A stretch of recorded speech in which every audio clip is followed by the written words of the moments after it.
এক পিচ্ছি মেয়ে আমার মন নিল কাড়িয়া, পারো যদি তোমরা তারে দাও গো আনিয়া। এক পিস পড়ল পিঠে। আরে আপনারা বুঝতে পারেন নাই, মানে হলো আমার ডাইনি বান্ধবী কোথা থেকে এসে আমার পিঠে একটা ঘুষি মারলো। আমি আমার বান্ধবীকে না দেখে বললাম, ওই কোন শালারে আমাকে পিছন থেকে ঘুষি মারলো। এ কথা বলতেই আরেক পিস পড়ল। তখন আমার ডাইনি বান্ধবী আমার সামনে এসে বলল, কাইল্লা রসিল্লা, আমি মারছি তোরে ঘুষি, এখন দেখি আমাকে কিছু কর। তোর মতো ডাইনিকে মেরে আমার হাত নষ্ট করতে চাই না, তোর গা থেকে এমনিতেই দুর্গন্ধ আসছে। কি বললি হারামি? আমার গা থেকে দুর্গন্ধ আসছে? তুই জানিস আমি সকালবেলা ডেটল সাবান দিয়ে গোসল করে এসেছি। এই তুই সকালবেলা গোসল করে আসিস কেন? রাতে কি বিছানায় হিসু করিস নাকি? রাসিল্লা, আমি তোকে আজকে মেরেই ফেলবো। তুই এসব আমাকে কি বলছিস? এই বলে নিজেও আমার মাথার চুল টানতে লাগলো। আমি তার হাত শক্ত করে ধরে বললাম, সরি নিজুম, থুক্কু নিজুম, এই কান ধরছি, তোরে আর এমন কথা বলবো না, এবারের মতো মাফ করে দে। ঠিক আছে, আজকের জন্য তোকে মাফ করে দিলাম। এবার বল তো, কোন পিচ্চি মেয়ের প্রেমে পড়েছিস? আরে কোনো পিচ্চি মেয়ের প্রেমে পড়ি নাই, আমি তো এমনিই গানটা কপি করে গাইছি। তাই? তাহলে এবার বল, আজকে সকালে কলেজে আসার সময় আমাকে ফোন করিস নাই কেন? আসলে রাইসার স্কুলে দেরি হয়ে গেছে, তাই ওরে দ্রুত বাইক দিয়ে স্কুলে দিয়ে আসলাম, এই কারণে তোকে ফোন দিতে পারি নাই, সরি দোস্ত। ঠিক আছে, এবার চল, ক্লাসের সময় হয়ে গেছে। আমিও আর বসে না থেকে দুজনে ক্লাসের দিকে যেতে লাগলাম। ক্লাসে যেতে যেতে আপনাদের পরিচয়টা দিয়ে দিই। আমি আপনাদের সুনামধন্য সেই পুরনো রোমান্টিক গল্প লেখক কাইল্লা রাসিল্লা, সরি প্রবাসী রাসেল। আমার পরিবারের সদস্য 4 জন, বাবা মা এবং আমার ছোট আদরের কলিজার বোন রাইসা আর আমি। আমাদের নিজস্ব ব্যবসা প্রতিষ্ঠান আছে, আব্বু ওগুলো দেখাশোনা করে, আম্মু বাসায় থাকে। আমি ইন্টার ফাইনাল ইয়ারে পড়ি, আর আমার ছোট বোন রাইসা এবার ক্লাস 5-এ পড়ে। আর ওই যে আমার একটা ডাইনি বান্ধবী আছে না নিঝুম, ওর সাথে কলেজে ওঠার পর থেকে পরিচয়। নিঝুমের বাবা আমাদের অফিসের ম্যানেজার হিসেবে কাজ করেন। আর কিছু জানতে হবে না, গল্পের সাথেই থাকুন, সব কিছু জানতে পারবেন। দুজনে একসাথে ক্লাসে চলে গেলাম। নিঝুম গিয়ে তার বান্ধবীদের সাথে বসলো, আর আমি আমার বন্ধুদের সাথে বসলাম। কিছুক্ষণ পর স্যার ক্লাসে ঢুকলো। ক্লাসের সকল ছাত্রছাত্রী দাঁড়িয়ে সালাম দিল। স্যার চেয়ারে বসে সবাইকে বসতে বলল। তো যাই হোক, সব ক্লাস শেষ করে বাহিরে আসলাম। তখন আমার বন্ধু রিফাত এসে বলল, রাসেল, তোর সাথে আমার পার্সোনাল কিছু কথা আছে। কি কথা? তাড়াতাড়ি বলো, রাইসাকে স্কুল থেকে নিয়ে বাসায় যেতে হবে। আসলে আমার নিঝুমের বান্ধবী রিয়াকে অনেক ভালো লাগে, তুই একটু ওকে বলে তার বান্ধবীর সাথে আমার লাইনটা করিয়ে দে না। ও তাহলে এই কথা, এই কারণে তো বলি তুমি বারবার মেয়েদের দিকে তাকিয়ে থাকো কেন? তার মানে রিয়ার দিকে তাকিয়ে থাকো? ঠিকই বলেছিস, রিয়াকে প্রথম দেখায় ভালোবেসে ফেলছি। প্লিজ বন্ধু, তুই আমার আর রিয়ার লাইনটা করে দে। লাইন করে দিলে আমি কি পাবো সেটা আগে বলো। তুই যা চাস তাই পাবি। লাইন করিয়ে দিলে সবাইকে বড় রেস্টুরেন্টে খাওয়াতে হবে এবং সব বিল তোমাকে দিতে হবে। ঠিক আছে, আমি রাজি। ওকে, মনে থাকে যেন। আর এটাও মনে রাখিস, তোর লাইন ক্লিয়ার হয়ে গেছে, এখন বাসায় গিয়ে নাকে তেল দিয়ে ঘুমিয়ে পড়ো। রিফাত ঠিক আছে বলে চলে গেল।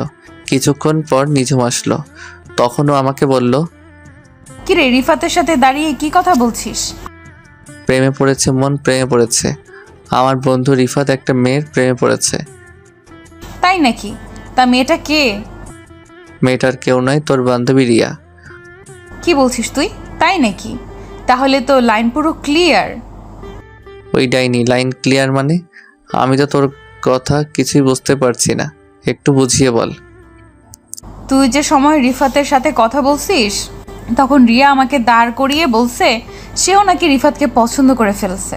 আমাকে বলছে তোর সাথে কথা বলে ওদের লাইনটা করে দিতে। তাহলে তো হয়ে গেল, কালকে তাহলে 5 স্টার হোটেলে খানা হবে। হয়েছে, এখন তাড়াতাড়ি চল। তুই না আবার রাইসাকে স্কুল থেকে বাসায় নিয়ে যাবি?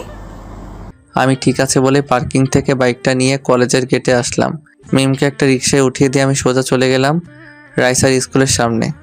স্কুলের সামনে গিয়ে দেখি আমার কলিজার বোনটা রাগ করে গেটের সামনে বসে আছে। আমি বাইকটা নিয়ে সোজা রাইসার সামনে দাঁড়ালাম। সরি কলিজার বোন আমার, আজকে ভাইয়ার একটু দেরি হয়ে গেছে। ভাইয়া, তুমি আর কতবার এমন কথা বলবে? তুমি সবসময় আমাকে নিতে দেরি করে আসো। আমার বুঝি কষ্ট হয় না দাঁড়িয়ে থাকতে? এই যে বোন আমার, এই কানে ধরলাম, আজকের পর আর দেরি হবে না, এবারের মতো সরি। সরি বলে কাজ হবে না, আমার আইসক্রিম এবং চকলেট কিনে দিতে হবে। ঠিক আছে দিব, এবার বাইকে ওঠো। রাইসা একটা মুচকি হাসি দিয়ে বাইকের পিছনে উঠল। আমার বোনের মিষ্টি হাসি দেখলে আমার দিন অনেক ভালো কাটে। বোনের কান্না আমি সহ্য করতে পারি না। আজ পর্যন্ত রাইসারকে একটা টোকা পর্যন্ত দেই নাই। আব্বু আম্মু সবাই রাইসাকে অনেক আদর করে। আবার ভাববেন না শুধু রাইসাকে আদর করে, আমাকেও কম করে না। তো যাই হোক, রাইসাকে নিয়ে বাসায় চলে আসলাম। আসার সময় রাইসাকে আইসক্রিম এবং চকলেট কিনে দিছি। বাইক পার্কিং করে দুই ভাই বোন বাসার কলিং বেল চাপ দিলাম। খালা এসে দরজা খুলে দিল। খালা মানে কাজের বুয়া, আমি ওনাকে খালা বলে ডাকি। দুই ভাই বোন বাসার ভিতরে ঢুকে আমি আমার রুমে এবং রাইসা তার রুমে চলে গেল। আম্মু কিচেন রুমে ছিল। পরের দিন সকালে ঘুম থেকে উঠে ফ্রেশ হয়ে দুই ভাই নাস্তা করে বাসার বাহিরে এসে বাইক নিয়ে রাইসাকে তার স্কুলে নামিয়ে দিয়ে আমি কলেজে চলে আসলাম। কলেজের গেট দিয়ে ঢুকে সামনে তাকিয়ে দেখি আমার খাচ্চন্নি ডাইনি বান্ধবী আমার আগে এসে হাজির। আমি বাইকটা পার্কিং করে নিজুমের সামনে গেলাম। কিরে ডাইনি, তুই আজকে আমার আগে কলেজে? রাসেল্লা, তোরে আমি মেরেই ফেলবো। তুই আমাকে এই নাম ছাড়া অন্য নামে ডাকতে পারিস না। এর থেকে আর ভালো নাম আমি খুঁজে পাই না। তুই তো এমনিতেই একটা ডাইনি, সব সময় আমার সাথে লেগে থাকিস। কি? তার মানে তুই বলতে চাইছিস আমি সব সময় তোর সাথে ঝগড়া করি? তা নয় তো কি, আমি দেখতে কত সুন্দর, আমার আব্বা আম্মাকে সুন্দর একটা নাম দিছে রাসেল, আর তুই আমাকে কি নামে ডাকিস? তাই নাকি? তুই অনেক, তোর নামটা অনেক সুন্দর, তাই না? তাহলে আজ পর্যন্ত একটা প্রেম করতে পারলি না কেন? তোর মতো ডাইনি আমার সাথে থাকলে কোনো মেয়ে আমার সামনে আসতে সাহস করে না। কেন, আমি কি বাঘ না ভাল্লুক যে আমাকে তারা ভয় পায়? তার থেকে কম কোথায়, কত সুন্দর সুন্দর মেয়ে কলেজে পড়ে, আমার সাথে কথা বলতে চায়, তোকে সাথে দেখলে আসতে চায় না। তার মানে তুই বলতে চাইছিস আমি যেন তোর সাথে না থাকি? ঠিক আছে, আজকের পর আমি তোর সামনে কখনো আসবো না। এই বলে নিজুম কলেজ থেকে বেরিয়ে গেল। আমি পিছন থেকে অনেকবার ডেকেছি, কিন্তু ও আমার ডাকে সাড়া না দিয়ে চলে গেল। বুঝেছি নিজুম আমার সাথে অভিমান করেছে। আমি আর কিছু না ভেবে ক্লাসে চলে গেলাম। ক্লাসে এসে রিফাতের সাথে বসলাম। তখন রিফাত আমাকে বলল, কিরে, মিমকে তোর সাথে দেখলাম, নিজুম কোথায়? আমার সাথে রাগ করে চলে গেছে। এটা তো নতুন কিছু নয়। এখন রাগ করবে, কিছুক্ষণ পর তোর 14 গোষ্ঠী উদ্ধার করবে। সেটা আমি ভালোই করে জানি, তবে আজকে একটু বেশি রেগে গেছে। মনে হয় না তাদের বাড়িতে না যাওয়া পর্যন্ত রাগ থামাতে পারবো। আচ্ছা, ওটা বাদ দে, এখন বল আমার বিষয়ে কতটুকু আগালি?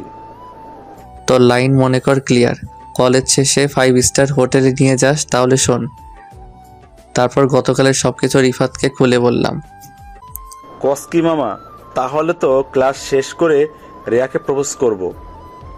ঠিক আছে, করিস। তারপর আরও কিছুক্ষণ কথা বলার পর ক্লাসে স্যার চলে আসলো। আমরা সবাই দাঁড়িয়ে স্যারকে সালাম দিলাম। স্যার সবাইকে বসতে বলে পড়া শুরু করলো। দেখতে দেখতে সব ক্লাস শেষ করে বাহিরে আসলাম। রিফাতও আমার সাথে বের হলো। রিফাত কলেজের পাশের থেকে একটা ফুল ছিঁড়ে হাতে নিল রিয়াকে প্রপোজ করার জন্য। কিছুক্ষণ পর রিয়া ক্লাস থেকে বেরিয়ে আসলো। রিফাত রিয়ার সামনে হাঁটু গেড়ে বসে প্রপোজ করতেই এমন কিছু দেখতে পাবো সেটা কখনোই আশা করি নাই। রিফাত রিয়াকে প্রপোজ করতেই রিয়া রিফাতের গালে ঠাস করে একটা থাপ্পড় মেরে দিল। কি থেকে কি হয়ে গেল আমি দাঁড়িয়ে না থেকে ওদের সামনে গিয়ে রিয়াকে বললাম, রিয়া তুই এটা কি করলি? তুই রিফাতকে থাপ্পড় মারলি কেন? তুই না ওকে পছন্দ করিস? মিম আমাকে সবকিছু খুলে বলছে। আরে ও ভাবলো কি রে, আমি ওকে ভালোবাসবো? যে ছেলে আমার ভাইকে কলেজের সবার সামনে মারতে পারে আমি তাকে ভালোবাসবো? তোর ভাই মানে? তুই কার কথা বলছিস? আমার ভাই হচ্ছে এই এলাকার মেয়র আমজাদ খানের ছেলে, মোরাদ চৌধুরী। রিফাত, তার মানে আমি অসুস্থ থাকা অবস্থায় তুই যে ছেলেকে মারছিস রিয়া সেই ছেলের কথা বলছে? রাসেল, আর ওই ছেলেটাকে কেন মেরেছি তুই তো সবকিছু জানিস। ও আচ্ছা, তার মানে ঘটনা এখানে। আর রিয়া তোর ভাই তোকে বলে নাই কেন রিফাত তোর ভাইকে মেরেছে? বলেছে, মুরাদ বলেছে। সে নাকি রাস্তা দিয়ে বাইক চালিয়ে আব্বুর এক জনসভায় যাচ্ছিল, তখন হঠাৎ রিফাত কিছু ছেলে নিয়ে আমার ভাইকে আটকে কলেজের মাঠে নিয়ে এসে অনেক মারে। এই জন্য আমি এই কলেজে নতুন ভর্তি হই, আমার ভাইয়ের প্রতিশোধ নিতে। এবার রিয়া আমার কথা শোন, তোর ভাই কি করেছে জানিস?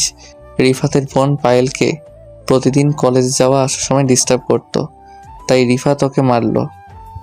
তোর মাথা ঠিক আছে? আমার ভাই প্রতিদিন ওর বোনকে কিভাবে ডিস্টার্ব করলো? আমার ভাই যেদিন মার খেয়েছে ওই দিনই কানাডা থেকে দেশে এসেছে। এসেও আব্বুর সাথে দেখা করতে যাচ্ছিল। আমরা দুই ভাই বোন জমজ হয়েছি। মুরাদ কানাডা পড়াশোনা করেছে, আর আমি দেশে করতাম। কি বলছিস তুই?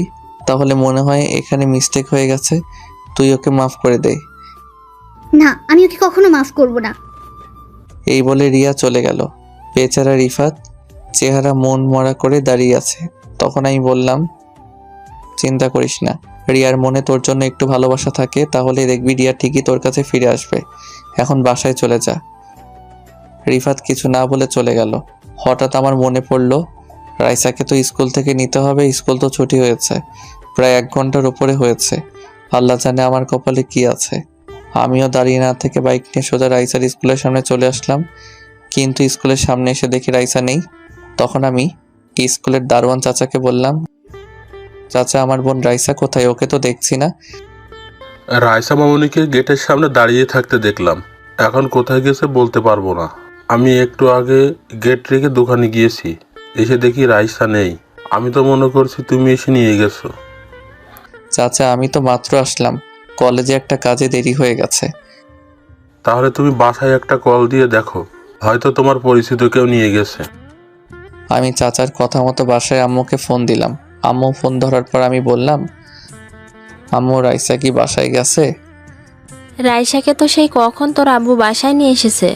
অফিস থেকে তোর বাসায় একটা কাজের জন্য আসছিল, তখন রাইসার স্কুলের সামনে থেকে তোর আব্বু রাইসাকে নিয়ে আসে। ওহ আসলে আম্মু আমি কলেজে একটা কাজে আটকে গেছি, তাই দেরি হয়ে গেছে। ঠিক আছে, সমস্যা নেই, তুই এখন তাড়াতাড়ি বাসায় আয়।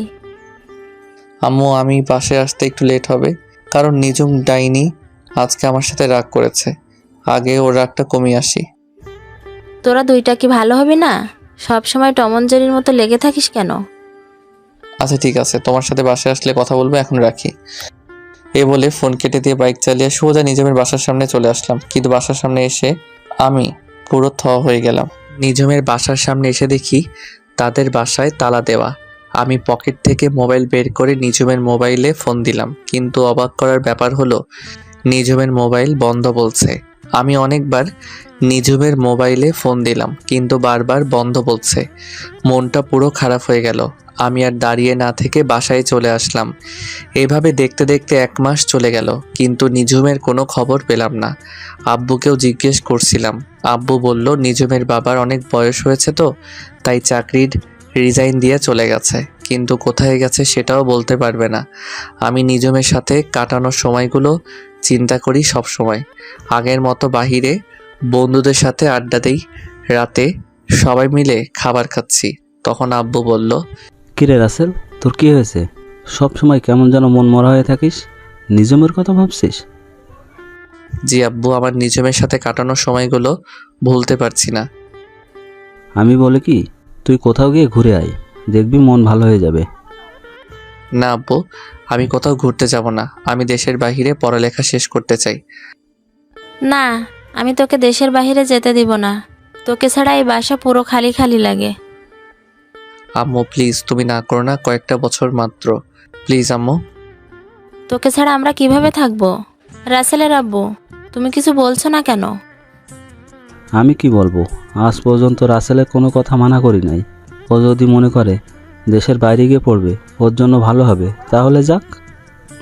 ভাইয়া, তুমি আমাদের ছেড়ে যেও না। তুমি চলে গেলে আমাকে স্কুলে প্রতিদিন কে দিয়ে আসবে? রাইসা বোন আমার, রাগ করিস না, আমি ছুটি পেলে চলে আসবো। আব্বু তুমি সব কিছু ব্যবস্থা করো।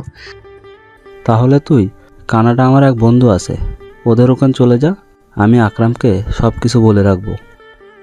আমি ঠিক আছে বলে রুমে চলে আসলাম। আকরাম হচ্ছে আব্বুর ছোটকালের বন্ধু। দেখতে দেখতে আমি এখন বিমানের ভিতরে বসে আছি। আব্বু 15 দিনের ভিতরে সব কিছু ঠিক করে ফেলছে। আসার সময় আম্মু এবং রাইসা অনেক কান্নাকাটি করছে। তাদের কোনো রকম বুঝিয়ে চলে আসলাম। সকাল 10টায় বিমানে উঠলাম, বিকাল 5টায় কানাডা চলে আসলাম। দেখতে দেখতে 5টা বছর চলে গেল। বেশি বড় করলাম না, গল্পের মূল কাহিনীতে আসতে হবে তাই। 5 বছরে আমি ইন্টার শেষ করে আব্বু কানাডা আকরাম আঙ্কেলের সাথে যে ব্যবসা করত সেটার দেখাশোনা করছি। এবার ভাবছি নিজের মাতৃভূমিতে চলে যাব। তবে কানাডা এসে অনেক বন্ধু বান্ধব হয়েছে আমার। রাতে আঙ্কেল আন্টিকে বলছি আমি কালকে বাংলাদেশে যাব। তারা মনটা খারাপ করে বলল ঠিক আছে যেও। মন খারাপ করার কথা, 5টা বছর তাদের এখানে ছিলাম, মন তো খারাপ হবেই। তো যাই হোক, 2 দিন পর সবার কাছ থেকে বিদায় নিয়ে এয়ারপোর্টে চলে আসলাম। আমি রাতেই অনলাইনে টিকিট কেটে রেখেছি। দেখতে দেখতে আমি এখন বাংলাদেশ এয়ারপোর্টে আছি। বাড়ির কেউ জানে না আমি যে আজকে বাংলাদেশে আসব। আব্বু যদি জানতো আমার জন্য গাড়ি পাঠিয়ে দিত, কিন্তু আমি তাদের সারপ্রাইজ দিব। এয়ারপোর্টের ভিতরে সব কাজ শেষ করে বাইরে আসলাম। তারপর একটা ট্যাক্সি নিয়ে বাসার উদ্দেশ্যে রওনা দিলাম। অনেক বছর পর বাংলাদেশে বাতাস গায়ে লাগলো। কতই মিস করছিলাম, সব কিছু পরিবর্তন হয়ে গেছে। গাড়ি চলছে তার আপন গতিতে। হঠাৎ আমাদের গাড়িটা 2 জন পুলিশ হাতের ইশারা দিল। ড্রাইভার গাড়িটা তাদের সামনে থামালো। একজন পুলিশ ড্রাইভারকে গাড়ি থেকে নামতে বলল, সাথে আমাকেও। আমি গাড়ি থেকে নেমে পুলিশের কাছে গেলাম। তখন আমি বললাম, স্যার আমাদের গাড়িটা কেন থামানো হলো? দেখুন স্যার, এই রাস্তা দিয়ে প্রতিদিন চোরাই মাল সাপ্লাই হয়, তাই ওই চোরেদের ধরার জন্য প্রতিটা গাড়ি আমরা চেক করছি। আপনি কিছু মনে করবেন না, আমরা আপনার গাড়িটাও একটু চেক করব। ঠিক আছে করেন, তবে আমি একটা কথা বলি। আমি কানাডা থেকে বাসায় ফিরছি। আমার কিছু মাল আছে, তবে আপনি ওটা চেক করতে পারবেন না। যদি ওটা চেক করার ইচ্ছা হয় তাহলে কষ্ট করে আমার বাসায় গিয়ে চেক করবেন, কারণ আমার অনেক মাল গাড়িতে। সরি স্যার, আমরা বাসায় গিয়ে চেক করতে পারবো না, এটা আমাদের ডিউটি। তবে স্যার আপনার পরিচয়টা দিলে ভালো হয়। জি অবশ্যই, আমি এই দেশের চৌধুরী গ্রুপ অফ ইন্ডাস্ট্রি কোম্পানির মালিক আসলাম চৌধুরীর একমাত্র ছেলে রাসেল চৌধুরী। কি আপনি আসলাম চৌধুরীর ছেলে? সরি স্যার, আমরা বুঝতে পারি নাই। আপনি যেতে পারেন। শুনুন স্যার, আইন সবার জন্য সমান। আমার বাবার পরিচয় পেয়ে আপনি আমাকে চার্জ করবেন না। এটা কেমন কথা আপনি আমার গাড়ি চেক করেন? সরি স্যার, আমি পারবো না। আপনার বাবার কানে যদি এই কথা যায় তাহলে আমার চাকরি থাকবে না। আপনি কিছু বলবেন না স্যার? আপনি যদি আমার গাড়ি চেক না করেন তাহলে আমি বাবার কাছে বলবো। এবার আপনি বলুন কি করবেন? পুলিশ লোকটা আর না দাঁড়িয়ে থেকে আমার গাড়িটা কোনো রকম চেক করে বলল, স্যার হয়ে গেছে, আপনি এখন যেতে পারেন। হঠাৎ আমার পিছন থেকে মেইলি কণ্ঠে একটা মেয়ে বলল, কি হয়েছে আনোয়ার চাচা? আমি দূর থেকে এতক্ষণ তাকিয়ে দেখলাম আপনি এই লোকটার সাথে অনেকক্ষণ দাঁড়িয়ে কথা বলছেন এবং কোনো রকম গাড়িটা চেক করছেন। সমস্যা কি আমাকে বলুন। আসলে নিজুম মামুনি, উনি হচ্ছেন এই শহরের আসলাম চৌধুরীর একমাত্র ছেলে রাসেল চৌধুরী। এবার আমি ওই মেয়েটার দিকে তাকালাম। মেয়েটার দিকে তাকিয়ে আমি পুরো থ হয়ে গেলাম। এ আর কেউ নয়, নিঝুম। নিঝুমকে দেখে আমি সাথে সাথে জড়িয়ে ধরলাম, কিন্তু নিঝুমকে জড়িয়ে ধরার পর এমন কিছু হবে সেটা কখনো ভাবতে পারিনি। আমি নিঝুমকে জড়িয়ে ধরার পর নিঝুম আমাকে জোর করে ছাড়িয়ে গালে ঠাস করে একটা থাপ্পড় মেরে দিল। থাপ্পড় মেরে নিঝুম বলতে লাগলো, তো সাহস কি করে হলো রাস্তায় তুই একজন এসআইকে জড়িয়ে ধরিস? বড়লোকের ছেলে বলে সবাইকে পুতুল মনে করেছিস, যেমনে খুশি নাচবে? নিঝুম তুই আমার সাথে এমন করছিস কেন? এত বছর পর তোকে দেখলাম, তাই আবেগটা কন্ট্রোল করতে পারি নাই। এই মিস্টার, আমি আপনাকে চিনি না, আর রাসেল নামের কোনো ছেলের সাথে আমার কখনো পরিচয় ছিল না। আপনি এখন আসতে পারেন। আমি আর কোনো কথা বললাম না। নিঝুম সাধারণ একটা বিষয় নিয়ে এখন আমার উপর রেগে আছে, তাই বলে আমার সাথে এমন বিহেভ করবে? চোখ দিয়ে কখন যে 2 ফোঁটা পানি পড়ে গেল বুঝতে পারিনি। চোখের পানি মুছে গাড়িতে উঠলাম। একটা কথা বলতে কি, নিঝুম আগের থেকে অনেক সুন্দর হয়েছে, আর এসআইয়ের পোশাকে তো দারুণ মানিয়েছে নিঝুমকে। দেখতে দেখতে বাসার সামনে চলে আসলাম, কিন্তু বাসার সামনে এসে তো আমি আরও অবাক হয়ে গেলাম। বাসার সামনে এসে দেখি আমাদের বাড়িটা আলোকসজ্জা দিয়ে সাজিয়ে রেখেছে। বাসায় কি হচ্ছে আমি তো কিছুই জানি না। আমি গাড়ি থেকে নেমে দারোয়ান চাচাকে গেট খুলতে বললাম, তারপর গাড়ি বাসার ভিতরে ঢুকলো। আমি দারোয়ান চাচাকে বললাম, চাচা বাসা এত সুন্দর করে সাজানোর কারণ কি? ও মা, সে কি, তুমি কিছুই জানো না? আজকে রাইসা মামুনির জন্মদিন, সেজন্যই তো এত আয়োজন। ও শিট, আমি তো ভুলেই গেছি। আজকে যে রাইসার জন্মদিন, যাক ভালোই হলো।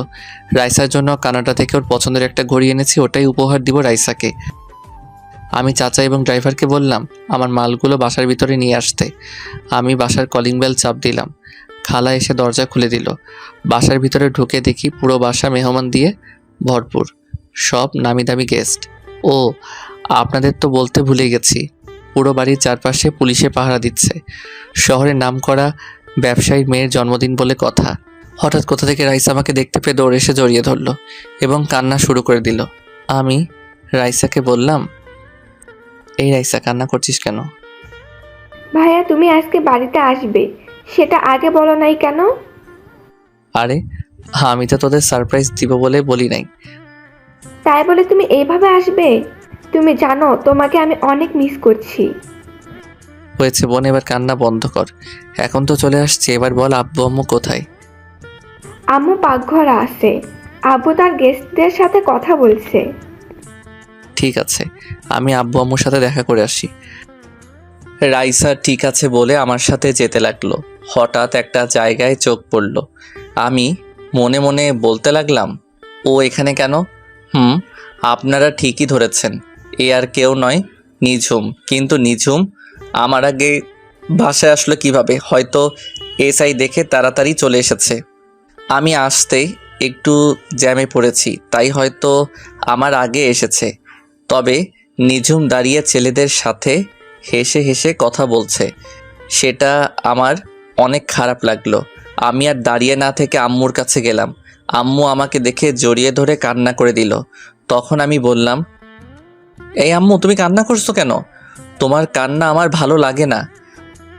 এটা দুঃখের কান্না নয়, সুখের কান্না। তুই আমাদের বলে আসলি না কেন? বললে কি সারপ্রাইজ দিতে পারতাম।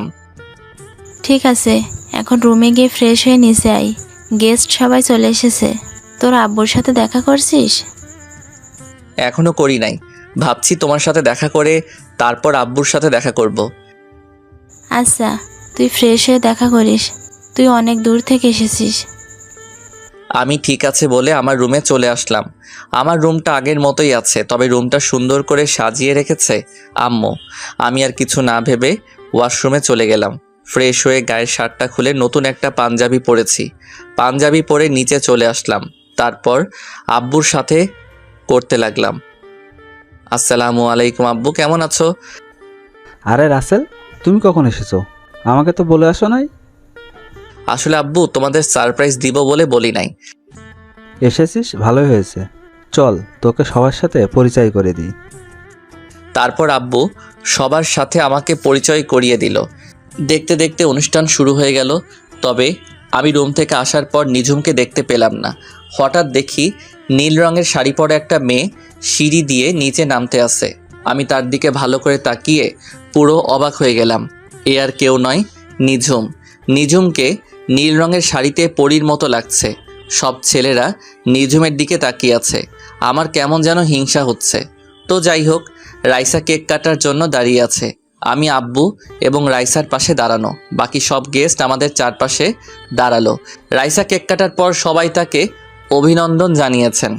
রাইসা প্রথমে কেক কেটে আমাকে খাইয়ে দিল। তারপর আব্বু আম্মুকে, আমিও রাইসাকে খাইয়ে দিলাম। নিঝুম এসে রাইসাকে কেক খাইয়ে দিল। তার গান বাজনা হলো। আমি আর দাঁড়িয়ে না থেকে বাসার ছাদে চলে আসলাম। কিছুক্ষণ পর দেখি নিঝুম ছাদে আসলো। ছাদে এসে কার সাথে যেন মোবাইলে হেসে হেসে কথা বলতে আছে। আমি নিঝুমের সামনে গেলাম। তখন নিঝুম ফোন কেটে দিয়ে আমাকে বলল, আপনি আমার সামনে কেন এসেছেন? কিছু বলবেন? বলার তো অনেক কিছু আছে, কিন্তু তুমি তো আমার কোনো কথা শুনছো না। হ্যালো মিস্টার, আমাকে তুমি করে না বলে আপনি করে বলুন। আর যেটা বলবেন তাড়াতাড়ি বলুন, আমার এখনো ডিউটি চলছে। আচ্ছা, আপনি এত বদলে গেলেন কিভাবে? আপনি কলেজ থেকে গিয়ে কোথায় হারিয়ে গেলেন? আপনাকে আমি পুরো ঢাকা শহর খুঁজেছি। সেটা আমি আপনাকে বলার প্রয়োজন মনে করি না। কেন সেটা কি আমি জানতে পারি? আমার দোষটা কি ছিল? আমি তো আপনার সাথে একটু মজা করছিলাম, কিন্তু আপনি যে এত অভিমান করবেন সেটা আমার জানা ছিল না। অতীত নিয়ে আমি আপনাকে কিছু বলতে পারবো না, আমি গেলাম। এ বলে নিঝুম আমার সামনে থেকে চলে গেল। আমি মনে মনে ভাবতে লাগলাম, নিঝুম আমাকে না চেনার ভান করছে কেন? আমার সাথে এরকমভাবে কথা বলছে কেন? আমাকে সব কিছু বের করতে হবে। আমি ছাদে আর দাঁড়িয়ে না থেকে নিচে চলে আসলাম। বাসায় সব গেস্ট চলে গেছে। রাতে সবাই একসাথে বসে খাবার টেবিলে গেলাম খাবার খেতে। হঠাৎ দেখি নিঝুম সিঁড়ি দিয়ে নেমে আমাদের সাথে বসলো। আমি তো কিছুই বুঝতে পারছি না। তখন আমি আম্মুকে বললাম, আম্মু, এসআই ম্যাম দেখি আমাদের সাথে খেতে বসেছে, কারণ কি? ওহ, তোকে তো বলাই হয়নি। নিজুমের এই দুনিয়ায় আপন বলতে কেউ নেই। নিজুমের আব্বু আম্মু দুজনে মারা গেছেন, তাই নিজুমকে তোর আব্বু আমাদের বাসায় নিয়ে এসেছে। ওনার আব্বু আম্মু কিভাবে মারা গেছে, আর উনি কতদিন ধরে আমাদের বাসায় থাকেন? নিজুম তো প্রায় আজ 4 বছর ধরে আমাদের সাথে থাকে। কি? তাহলে তোমরা আমাকে বলো নাই কেন কোনোদিন? আমাদের কি দোষ? নিজুম তো বলতে মানা করেছে। হয়েছে, এবার কথা বলা বন্ধ করো, রাত অনেক হয়েছে, খাবার খেয়ে ঘুমাতে হবে। কেউ আর কোনো কথা বলল না। সবাই খাবার খেতে লাগলো। ও, আপনাদের তো বলতে ভুলে গেছি, আমি রাইসার ঘড়িটা দিয়ে দিছি। খাবার খেয়ে রুমে চলে আসলাম। রুমে এসে মোবাইলটা হাতে নিয়ে আমি তো অবাক হয়ে গেলাম। দেখি মায়াজাল আইডি থেকে আমার মোবাইলে অনেকগুলো মেসেজ এসেছে। মায়াজাল আইডিটা আমার এক মেয়ে বন্ধুর, ওর সাথে কানাডা থাকতে পরিচয়, তবে এখনও আমি বন্ধুটাকে দেখি নাই। সে বলেছে যেদিন সামনাসামনি দেখা হবে সেদিন মন ভরে দেখার জন্য। আমিও কখনো তাকে জোর করি নাই। তো যাই হোক, আমি ওকে একটা মেসেজ দিলাম।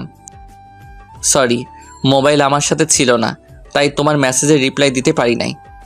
সমস্যা নেই, তো কি করো তুমি? এই তো খাবার খেয়ে রুমে আসলাম। আজকে আমার ছোট বোন রাইসার জন্মদিন গেছে। কি, তুমি দেশে এসেছো? আমাকে একটু বললে না? সরি, আমি কাউকে জানাই নাই। সবাইকে সারপ্রাইজ দিতে গিয়ে নিজেই সারপ্রাইজড হয়ে গেলাম। বাসায় এসে শুনি রাইসার জন্মদিন আজকে। আমি নিজেই ভুলে গেছি রাইসার জন্মদিনের কথা। ঠিক আছে, এবারের মতো মাফ করে দিলাম। তা তোমার নিজমের কোনো খোঁজ পেলে? আসলে আমি সব কিছু ওর সাথে শেয়ার করছি, তখন আমি বললাম, খোঁজ পেয়েছি, তবে আগের নিঝুম আর এখনকার নিঝুমের মধ্যে অনেক পার্থক্য। কি বলছো তুমি? কেন হয়েছে আমাকে একটু খুলে বলো। তাহলে শোনো। তারপর সব কিছু খুলে বললাম, প্রথম থেকে শেষ পর্যন্ত। আমার মনে হয় কি কোনো কিছুর কারণে তোমার সাথে এখন অভিমান করে আছে।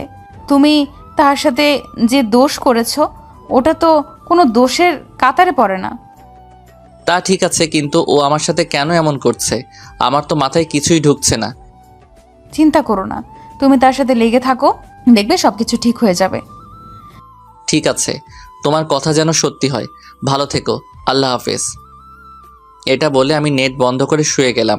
পরের দিন সকালে রাইসা এসে ডাকতে শুরু করলো। তখন আমি রাইসাকে বললাম, কি রে রাইসা, এত সকাল সকাল ডাকছিস কেন?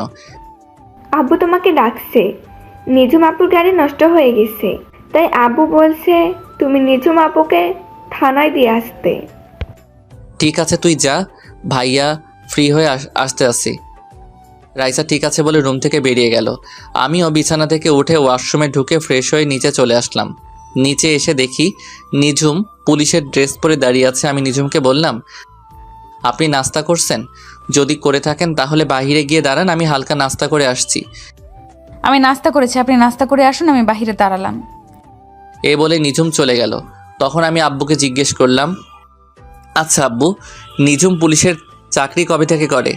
এমনি তো আমি জানতাম ওর পুলিশে চাকরি করার অনেক শখ ছিল। তোকে পরে এক সময় বলবো, মেয়েটা বাইরে দাঁড়িয়ে আছে। আমি ঠিক আছে বলে হালকা নাস্তা করে বাইরে আসলাম। তারপর আমার বাইকটা বের করলাম। দারোয়ান চাচা সবসময় বাইকটা পরিষ্কার করে রেখেছে। আমি বাইকে উঠে বসলাম। নিঝুম এসে আমার বাইকের পিছনে বসলো। নিঝুমের শরীর আমার পিঠের সাথে লাগার সাথে সাথে শরীর দিয়ে কারেন্ট বয়ে গেল। আজ প্রায় 5 বছর পর নিঝুম আমার বাইকের পিছনে বসলো। অন্যরকম একটা অনুভূতি কাজ করতে লাগলো। তো যাই হোক, আমি বাইক চালাচ্ছি, হঠাৎ নিঝুম বলল, বাইকটা একটু ওই পার্কের সামনে রাখেন তো, আপনার সাথে আমার কিছু কথা আছে। আমার সাথে কি কথা আছে যেটা বাইক থামিয়ে শুনতে হবে? সেটা আপনি বাইক থামানোর পর শুনতে পারবেন। আপনাকে যেটা বলছি সেটা করেন। আমি বাইক পার্কিং করে নিজুমের সাথে পার্কের ভিতরে গেলাম, কিন্তু পার্কের ভিতরে যাওয়ার পর আমার সাথে এমন কিছু হবে সেটা আমি কখনো ভাবিনি। পার্কের ভিতরে যাওয়ার পর নিজুম আমাকে জড়িয়ে ধরে ঠোঁটের সাথে ঠোঁট লাগিয়ে কিস করতে লাগলো। এমনভাবে কিস করতে লাগলো মনে হয় অনেক দিন জমিয়ে রেখেছে। আমি অনেক কষ্টে নিজুমকে ছাড়িয়ে বললাম, কি ব্যাপার, আপনি আমাকে এভাবে কিস করলেন কেন? কিস করেছি, বেশ করেছি। কুত্তা বিলাই হনুমান, আমাকে এত বছর কষ্ট দিলি কেন? শুনুন, আমি বুঝতে পারি নাই আপনি যে আমার কথায় রেগে যাবেন। আমি তো শুধু মজা করছিলাম। ওই রাসিল্লার বাচ্চা, তুই আমাকে আপনি করে বলছিস কেন? আপনি একজন এসআই, আপনাকে তো সম্মান দিয়ে কথা বলতে হবে, তা না হলে তো থাপ্পড় মারবেন। আসলে ওই দিন রাস্তায় মানুষের সামনে জড়িয়ে ধরেছিস তো, তাই নিজেকে কন্ট্রোল করতে পারি নাই। ওই দিন না হয় নিজেকে কন্ট্রোল করতে পারেন নাই, তাহলে আজকে পার্কে এত মানুষের সামনে জড়িয়ে ধরে কিস করলেন কেন? আসলে তোকে সামনে দেখলে কেমন যেন জড়িয়ে ধরতে ইচ্ছে করে, তাই আজকে পার্কে জড়িয়ে ধরলাম। জড়িয়ে ধরলেন ভালো কথা, তাহলে আমাকে কিস করলেন কেন? ভালোবাসার মানুষকে কিস করতেই পারি, এটা স্বাভাবিক। ভালোবাসার মানুষ মানে? আপনি কি বলছেন, মাথা ঠিক আছে আপনার? আমি একজন এসআই, আমার মাথা সবসময় ঠিক থাকে। কিন্তু আমি তো কখনো আপনাকে ভালোবাসি নাই। ভালোবাসিস নাই, এখন থেকে ভালোবাসতে শুরু কর, আর তোর এই আপনি বলা বন্ধ কর। সরি নিজুম ম্যাম, আপনি একজন এসআই, আমি আপনাকে ভালোবাসতে পারবো না, কারণ অন্য আরেকজনকে ভালোবাসি। ও সরি, আমি বুঝতে পারি নাই, তুমি আমাকে মাফ করে দিও। ঠিক আছে, তবে এরকম ভুল আর যেন না করেন। তো চলুন আপনাকে থানায় নামিয়ে দিয়ে আসি। তোকে আর কষ্ট করতে হবে না, আমি একাই যেতে পারবো। এই বলে নিজুম পার্ক থেকে বেরিয়ে গেল মন খারাপ করে। আপনারা কি মনে করেছেন আমি নিজুমকে ভালোবাসি না? তাহলে ভুল ভাবছেন। আমি নিজুমকে প্রথম দেখায় ভালোবেসে ফেলেছি। ওকে একটু কষ্ট দেওয়ার জন্য এমন করেছি, কারণ ও আমাকে থাপ্পড় মেরেছে, ওইটার জন্য একটু কষ্ট দিব। তো যাই হোক, আমি পার্ক থেকে বেরিয়ে বাইক নিয়ে বাসার দিকে আসার সময় হঠাৎ দেখি রিফাতের মতো একটা ছেলে ভিক্ষা করতে আসে। আসলে কানাডা যাওয়ার পর রিফাতের সাথে আর কোনো যোগাযোগ হয়নি। আমি বাইকটা নিয়ে ছেলেটার সামনে গেলাম। আমি দূর থেকে যেটা আন্দাজ করছি সেটাই হয়েছে। আমি রিফাতের সামনে যাওয়ার পর রিফাতের দিকে তাকিয়ে অবাক হয়ে গেলাম। কি রিফাত, কি হয়ে গেল? নোংরা জামা কাপড় পরে আছে, চেহারার দিকে তাকালে বোঝা যায় 2-3 দিন মনে হয় কিছু খাইনি। আমি রিফাতকে বললাম, কিরে রিফাত, কেমন আছিস? আর তোর এই অবস্থা কেন? তুই তো এমন ছিলি না, কি হয়েছে আমাকে সব কিছু খুলে বল। বন্ধু, তোকে সব কিছু বলবো। 2 দিন ধরে কিছু খাইনি, খুব ক্ষুধা লাগছে। এই 2 দিন ধরে পানি খেয়ে আসি। আমাকে হোটেলে ভাত খাওয়াবি? আরে তুই এটা কি বলছিস? তুই 2 দিন ধরে না খেয়ে আছিস, তাড়াতাড়ি আমার সাথে হোটেলে চল। এই বলে রিফাতকে নিয়ে একটা হোটেলে গেলাম। তারপর রিফাতকে পেট ভরে খাবার খাওয়ালাম। এরপর দুজনে রাস্তার পাশে একটা জায়গায় বসলাম। তখন আমি বললাম, এবার বল, তোর এই অবস্থা কেন? তোদের তো কখনো কোনো কিছুর কমতি ছিল না। তাহলে শোন, এই সব কিছুর জন্য ওই রিয়া মেয়েটাই দায়ী। মানে কি বলছিস তুই? রিয়া তোর সাথে কি করেছে? রিয়া শুধু আমার সাথে করে নাই, ওর বাবা মিলে করেছে। তুই বলছিস না, রিয়ার মনে যদি আমার জন্য ভালোবাসা থাকে তাহলে রিয়া ঠিকই আমার কাছে ফিরে আসবে। সেটা তো আমি বলেছি, তারপর কি হলো? তোর কথা মতো রিয়া কিছুদিন পর আমার কাছে এসে ক্ষমা চেয়ে ভালোবাসি বলেছে, কিন্তু ওর মনে যে অন্যটা ছিল সেটা আমার জানা ছিল না। 2-3 মাস ভালোই আমাদের প্রেম চলছিল। হঠাৎ রিয়া আমার সাথে এমন কিছু করবে সেটা আমি কখনো ভাবিনি। হঠাৎ তোর সাথে রিয়া কি করেছে? হঠাৎ একদিন রিয়া আমাকে বলছে আমার বাবাকে নিয়ে যেন তাদের বাসায় যাই। আমিও আব্বুকে বুঝিয়ে রিয়াদের বাসায় আব্বুকে নিয়ে যাই। তাহলে একটু চলুন, ওখানে কি হয়েছে তাদের মুখ থেকে শুনে আসি। আমরা একটু অতীত থেকে ঘুরে আসি। রিফাত তার আব্বুকে নিয়ে রিয়াদের বাসার সামনে দাঁড়িয়ে কলিং বেল চাপ দিল। কিছুক্ষণ পর কাজের বুয়া এসে দরজা খুলে দিল। রিফাত এবং তার আব্বু ভিতরে গিয়ে সোফায় বসলো। কিছুক্ষণ পর রিয়া এবং রিয়ার আব্বু ওপর থেকে সিঁড়ি দিয়ে নেমে আসলেন। তখন রিয়ার আব্বু বলল, আরে খান সাহেব, কেমন আছেন? ব্যবসা বাণিজ্য কেমন চলছে? আলহামদুলিল্লাহ ভালো আছি। আপনি কেমন আছেন? ব্যবসা আল্লাহ দিলে ভালোই চলছে। আমিও ভালো আছি। তো যে জন্য আপনাকে ডেকেছি, আমার মেয়ে রিয়া এবং আপনার ছেলে রিফাত দুজন দুজনকে অনেক বেশি ভালোবাসে। তাই আমি কি বলতে চাইছি আপনি হয়তো বুঝতে পারছেন। বুঝতে পেরেছি। এখানে আমার কোনো আপত্তি নেই। আপনি একজন মেয়র মানুষ, আপনি যেটা ভালো মনে করবেন সেটাই করেন। ঠিক আছে, তবে আমার একটা শর্ত আছে। আপনি আপনার সব সম্পত্তি আপনার ছেলের নামে লিখে দিতে হবে। আরে এটা কোনো শর্ত হলো? আমার সম্পত্তির অর্ধেকের মালিক তো আমার ছেলে, আর আমি মরে গেলে তো সব কিছু আমার ছেলেরই হবে। ঠিক আছে, আপনি যদি এতে খুশি হন তাহলে আমি আজকে রিফাতের নামে বাকি অর্ধেক সম্পত্তি এবং আমার সব কিছু ওকে লিখে দেব। এরপর আরও কিছুক্ষণ কথা বলে রিফাত এবং তার আব্বু বাসায় চলে এসেছে। এক সপ্তাহের ভিতরে রিফাতের আব্বু সবকিছু রিফাতের নামে লিখে দিল।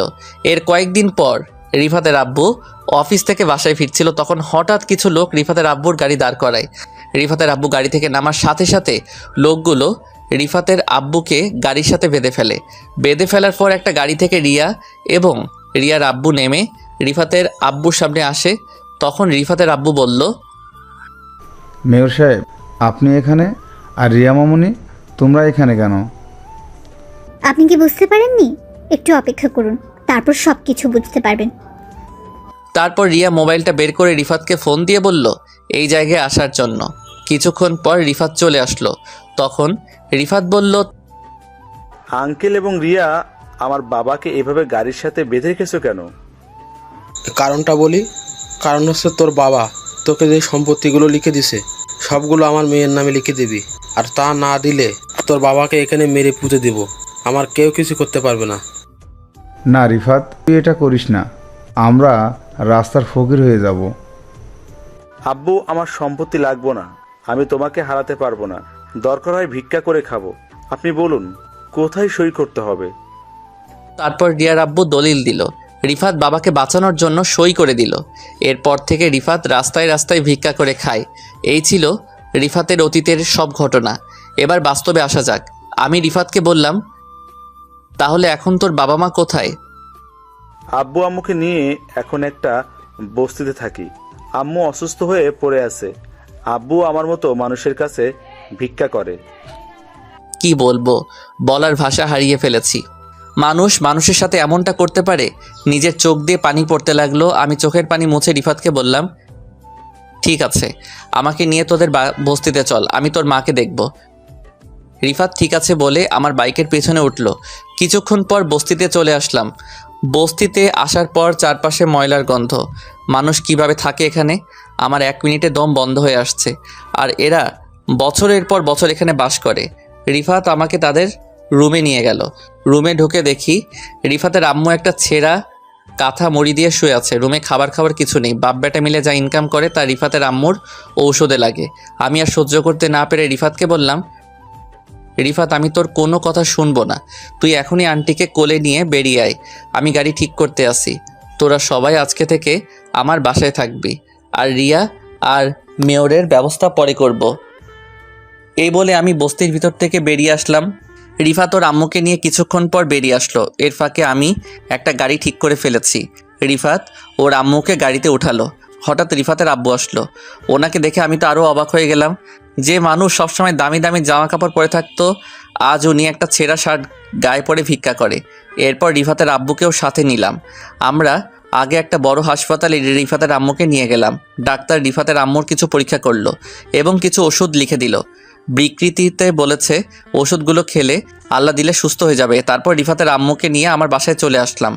বাসায় আনার পর আব্বু আম্মু সবাই অনেক খুশি হলো। আর বেশি বড় করলাম না। রাতে রিফাত সহ তার আব্বু আম্মুকে খাবার খাইয়ে দিলাম। রিফাত আমার সাথে ঘুমাবে। রাত্রে খাবার টেবিলে সবাই বসে খাবার খাচ্ছি, কিন্তু নিঝুম মন খারাপ করে খাবার খাচ্ছে। তখন আম্মু বলল, কিরে নিঝুম, তুই এমন মন মরা হয়ে আছিস কেন? শরীর খারাপ লাগছে নাকি? না আন্টি, আমি ঠিক আছি। আব্বু আম্মুর কথা মনে পড়ছে নাকি? না আন্টি, তেমন কিছু না, এমনিতেই ভালো লাগছে না। তোমরা খাও, আমি রুমে গেলাম। তুই তো কিছুই খেলি না, না খেলে শরীর আরো বেশি খারাপ করবে। একদিন রাতে না খেলে কিচ্ছু হবে না, আমি গেলাম। এই বলে নিঝুম রুমে চলে গেল। তখন আমি বললাম, আরে নিঝুমের আব্বু আম্মুর কি হয়েছে? তারা কিভাবে মারা গেল? নিঝুমের আব্বু চাকরি রিজাইন দেওয়ার পরে তাদের গ্রামের বাসায় চলে যায়। কয় মাস যাওয়ার পরে নিঝুমের আব্বু অনেক অসুস্থ হয়ে পড়ে। তারপর নিঝুম তার আব্বুকে নিয়ে ঢাকায় আসে। ঢাকায় আসার পর নিজুমের আব্বুর ক্যান্সার ধরা পড়ে। যা টাকা জমানো ছিল সব টাকা শেষ হয়ে গেছে। আমি কিছুই জানতাম না, আমাকে একটাবার বলে নাই। হঠাৎ একদিন রাতে নিজুমের আব্বু হাসপাতালে মারা যায়। নিজুমের আব্বু মারা যাওয়ার পর নিজুমের আম্মু স্ট্রোক করে মারা যায়। এরপর থেকে নিজুম আমাদের সাথে থাকে। ও, তোমরা পরে খবর পেলে কিভাবে? আর নিজুম পুলিশের চাকরি কবে থেকে করে? যেদিন নিজুমের আব্বু আম্মু মারা যায় সেদিন রাতে আমার অফিসের এক কর্মী তার বউকে নিয়ে হাসপাতালে যায়। তখন নিজুমকে দেখে সামনে যায়, গিয়ে দেখে ওর আব্বু আম্মুর লাশ। তখন ওই কর্মী আমাকে ফোন দিয়ে বলে, আমি সাথে সাথে হাসপাতালে ছুটে যাই। এরপর নিজুমের কাছ থেকে সব কিছু শুনি। তারপর নিজুমের আব্বু আম্মুকে ঢাকার বড় কবরস্থানে দাফন সম্পন্ন করে। নিজুমকে আমাদের বাসায় নিয়ে আসি। সব কিছু বুঝলাম, এখনও তো বললে না নিজুম পুলিশের এসআই কিভাবে হলো? আসলে আমার সাথে তো প্রধানমন্ত্রীর সাথে ভালো সম্পর্ক, তাই ওনাকে বলে নিজুমকে পুলিশের এসআই বানিয়ে দিল। নিজুমের এমনিতেই পুলিশের চাকরি করার অনেক শখ, তাই ওকে এসআই পদ দিল। তার মানে ট্রেনিং ছাড়া সরাসরি পুলিশের এসআই? পুলিশের চাকরি কিভাবে করতে হয় ও কি বোঝে? পুলিশের কোনো যোগ্যতা ছাড়া ডাইরেক্ট এসআই? তো কি হয়েছে, এখন বেশি কথা না বলে খা। আমি আর কোনো কথা না বলে খাবার খেয়ে রুমে চলে আসলাম। রুমে এসে দেখি রিফাত ঘুমিয়ে গেছে। আমি বিছানায় শুয়ে মোবাইলটা হাতে নিয়ে পুরো টাস্কি খেয়ে গেলাম, কারণ মায়াজাল আইডি থেকে অনেকগুলো মেসেজ এসেছে। আমি সাথে সাথে রিপ্লাই দিলাম, কেমন আছো, কি করো, খাওয়া দাওয়া হয়েছে? আসলে মোবাইল আমার হাতে ছিল না, রুমে মোবাইল রেখে খাবার খেতে গিয়েছিলাম। তাই বলে তুমি এতগুলো মেসেজ একসাথে করবে? ঠিক আছে বাবা, তুমি একটা একটা করে রিপ্লাই দাও। আলহামদুলিল্লাহ ভালো আছি, আমি খাবার খেয়ে শুয়ে আছি। আমি তোমাকে একটা কথা বলতে চাই। কি কথা বলবে বলো? আসলে রাসেল, আমি তোমার সাথে কথা বলতে বলতে কখন যে তোমাকে ভালোবেসে ফেলেছি। তুমি কি পাগল হয়েছো? আজ পর্যন্ত তোমার নাম, বাড়ি কোথায়, তোমার চেহারা, তুমি ছেলে নামে কিছুই জানি না, শুধু মেসেজে কথা বলছি। এতেই তুমি আমাকে ভালোবেসে ফেলছো। কিন্তু আমি তো তোমাকে ভালোবাসতে পারবো না, কারণ আমার জীবনে একজন মনের মানুষ আছে। আমি তোমাকে বন্ধু ছাড়া কিছুই ভাবি না। ঠিক আছে, আজকে তাহলে তুমি আমার সাথে দেখা করো, তারপর আমার চেহারা, আমার নাম, বাড়ি কোথায় সব কিছু জানতে পারবে। দরকার নেই দেখা করার, আর করলেও কখন আমি তোমাকে ভালোবাসতে পারবো না। আমি একজনকে অনেক অনেক বেশি ভালোবাসি। আচ্ছা, সে মেয়েটা আমার থেকে বেশি সুন্দর হবে। আমি কি তোমাকে দেখেছি নাকি তুমি সুন্দর নাকি অসুন্দর? আর তুমি বিশ্ব সুন্দরী হলেও আমি তোমাকে ভালোবাসতে পারবো না। আমার এই মন শুধু একজনকে দিয়েছি। ওই মেয়েটার নাম কি, বাড়ি কোথায়? ওই মেয়েটা আমার কলেজ লাইফের বান্ধবী, তার নাম নিঝুম। সে কি তোমাকে কখনো ভালোবাসার কথা বলেছে? আমাকে সে অনেক বেশি ভালোবাসে, কিন্তু আমি তাকে মানা করে দিয়েছি, কারণ সে আমাকে অনেক কষ্ট দিয়েছে। একটা সাধারণ বিষয় নিয়ে আমার সাথে অভিমান করে দূরে চলে গেছে। রাস্তায় সবার সামনে আমাকে থাপ্পড় মেরেছে। সেজন্য তাকে একটু কষ্ট দিব। যাই করো, তবে বেশি কষ্ট দিও না, পরে আবার হারিয়ে ফেলবে। এবার ওকে হারাতে দিলে তো।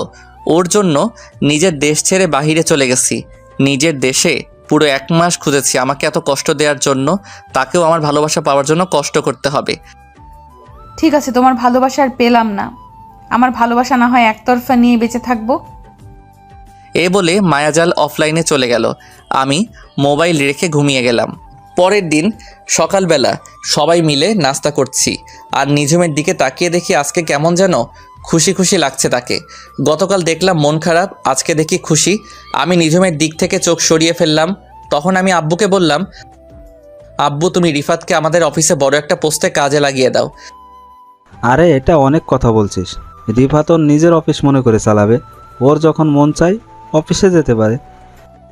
ঠিক আছে আঙ্কেল, তবে আম্মু আরেকটু সুস্থ হোক, তারপর যাব। ঠিক আছে বাবা, আমি তোমাকে এখন যেতে বলছি না। তবে আঙ্কেল, আমার একটা শর্ত আছে। আমি চাকরি করার পর আমি আব্বু আম্মুকে নিয়ে অন্য বাসায় থাকবো। তুমি একথা কেন বলছো সেটা আমি বুঝতে পারছি, সমস্যা নাই। আমি অফিস থেকে তোমাকে একটা ফ্ল্যাট দিব, তুমি ওখানে তোমার আব্বু আম্মুকে নিয়ে থেকো। আর অফিসে যাওয়ার জন্য একটা নিউ কার তোমাকে দেয়া হবে। সেটা হলে তো আরও বেশি ভালো হয়। আপনি সব কিছু ব্যবস্থা করুন। আব্বু ঠিক আছে বলে রুমে চলে গেল। তখন নিঝুম আম্মুকে বলল, আন্টি, আমি একটু মার্কেটে যাব, তুমি রাসেলকে বলো আমাকে নিয়ে যেতে। আপনার গাড়ি থাকতে আমাকে বলছেন কেন? আর আমি আপনাকে কোথাও নিয়ে যেতে পারবো না। রাসেল, মেয়েটা এত করে যখন বলছে, তুই বাবা নিজুমকে নিয়ে মার্কেটে যা। আম্মু, এত সকালে কি এখনো মার্কেট খুলছে নাকি? সমস্যা নেই, মার্কেট না খোলা থাকলে আমি বসে থাকবো, তুমি চলে এসো। আমি ঠিক আছে বলে বাহিরে এসে আব্বুর নতুন গাড়িটা বের করলাম। কিছুক্ষণ পর নিজুম এসে বলল, তুমি গাড়ি নিছো কেন? তোমার বাইক নাও। হ্যালো এসআই ম্যাম, আমার যেটা ভালো লাগে আমি সেটাই নিব। আমি আপনার চাকর না যে আপনি যেটা বলবেন আমি সেটাই করব। নিজুম মুখ ভেক্সি দিয়ে গাড়িতে উঠলো। কিছুক্ষণ পর মার্কেটের সামনে চলে আসলাম। তখন নিজুম বলল, তুমি 5টা মিনিট দাঁড়াও, আমি ভেতর থেকে আসছি। এই বলে নিজুম গাড়ি থেকে নেমে মার্কেটের ভিতরে ঢুকে গেল। আমি গাড়ির ভিতরে বসে মোবাইল টিপতে লাগলাম। প্রায় আধা ঘন্টা হয়ে গেল, নিজুমের আসার কোনো নাম গন্ধ নেই। 5 মিনিটের কথা বলে গেছে। আমি গাড়ি থেকে নেমে মার্কেটের ভিতরে গেলাম। অনেকক্ষণ খুঁজলাম, পেলাম না। তাই মার্কেট থেকে বের হয়ে আসতে হঠাৎ একটা জায়গায় চোখ পড়লো। একটু শিওর হবার জন্য সামনে গেলাম। তারপর নিজের চোখে যেটা দেখলাম তার জন্য মোটেও প্রস্তুত ছিলাম না। এটা আমি কি দেখলাম? নিজের চোখকে বিশ্বাস করাতে পারছি না। তাহলে চলুন কি দেখেছি। আমি দেখলাম একটা ছেলে নিজুমকে কিস করছে। নিজুমও ছেলেটার সাথে তাল মিলিয়ে যাচ্ছে। আমি আর 1 সেকেন্ড না দাঁড়িয়ে সোজা গাড়ির কাছে চলে আসলাম। এটা আমি কি দেখলাম? নিজুম এত খারাপ? গতকাল আমাকে ভালোবাসার কথা বলছে, একদিন না যেতে আরেকটা ছেলের সাথে নিজুম। তার মানে নিজুম এত খারাপ? আমি তাকে অনেক ভালো মনে করেছি। আমি মনে করছি কিছুদিন পর নিজুমকে আপন করে নিব, কিন্তু নিজুম যে এমন করবে সেটা কখনো ভাবতে পারিনি। এই সব কিছু ভাবছি আর চোখ দিয়ে পানি পড়তে লাগলো। কিছুক্ষণ পর দেখি নিজুম ওই ছেলেটাকে বিদায় দিয়ে গাড়ির কাছে আসছে। তার আগেই আমি চোখের পানি মুছে ফেলছি। নিজুম আমার সামনে এসে বলল, চলো, আমার কাজ শেষ, তুমি আমাকে থানায় নামিয়ে দিয়ে আসো। আচ্ছা, ওই ছেলেটাকে? আপনাকে দেখলাম ওই ছেলেটার সাথে হেসে হেসে কথা বলতে। ওর নাম আকাশ। আমরা দুজন দুজনকে অনেক বেশি ভালোবাসি। ছেলেটা অনেক দিন আমার পেছনে ঘুরেছে, এমনকি আমাকে ভালোবাসার কথা বলেছে। আমি তাকে বারবার ফিরিয়ে দিয়েছি তোমার কারণে, কিন্তু তুমি তো আমাকে ভালোবাসো না, তুমি অন্য মেয়েকে ভালোবাসো। তাই আকাশকে আপন করে নিলাম। একদিন না যেতে আরেকটা ধরে ফেললেন? বাহ, ভালোই। ঠিক আছে, গাড়িতে ওঠেন, আপনাকে থানায় নামিয়ে দিয়ে আসি। এই বলে আমি গাড়িতে উঠলাম। নিজুমও গাড়িতে উঠল। তারপর নিজুমকে নিয়ে থানায় চলে আসলাম। নিজুম গাড়ি থেকে নেমে সোজা থানার ভিতরে চলে গেল। আমি গাড়ি ঘুরিয়ে বাসায় চলে আসলাম। নিজের রুমে এসে বিছানায় শুয়ে শুয়ে অনেক সময় কান্না করছি। তার মানে আমি নিজুমকে হারিয়ে ফেলেছি। আব্বু আম্মু বলেছে নিজুমের মনে কষ্ট না দেওয়ার জন্য, কারণ নিজুম বাবা মা মরা মেয়ে। এই সব কিছু ভাবতে ভাবতে কখন যে ঘুমিয়ে গেছি মনে নাই। হঠাৎ আম্মু এসে ডাকতে শুরু করলো। তখন আমি ঘুম থেকে উঠে বিছানায় বসলাম। আম্মু বলল, কিরে রাসেল, তোর কি শরীর খারাপ নাকি? এই অবেলায় শুয়ে আছিস? না আম্মু, আমি ঠিক আছি। বলো কেন ঠেকেছ? রায়সার হাত খরচ শেষ হয়ে গেছে, তুই একটু করে রায়সার হাত খরচ দিয়ে আয়। আমি ঠিক আছে বলে বিছানা থেকে উঠে ফ্রেশ হয়ে একটা জামা গায়ে দিয়ে বাসা থেকে বেরিয়ে বাইক নিয়ে সোজা রাইসার হোস্টেলে চলে আসলাম। আসলে রাইসার সামনে এসএসসি পরীক্ষা, তাই রাইসাকে হোস্টেলে দেওয়া হয়েছে। আমি রাইসাকে ফোন দিয়ে নিচে আসতে বললাম। কিছুক্ষণ পর রাইসা নিচে আসলো, আমাকে দেখে জড়িয়ে ধরলো। তখন আমি বললাম, এই রাইসা ছাড়ো আমাকে। মানুষ দেখলে কি বলবে? মানুষ বলবে বুড়ি বোন ভাইকে জড়িয়ে ধরেছে। মানুষ দিয়ে আমার কি?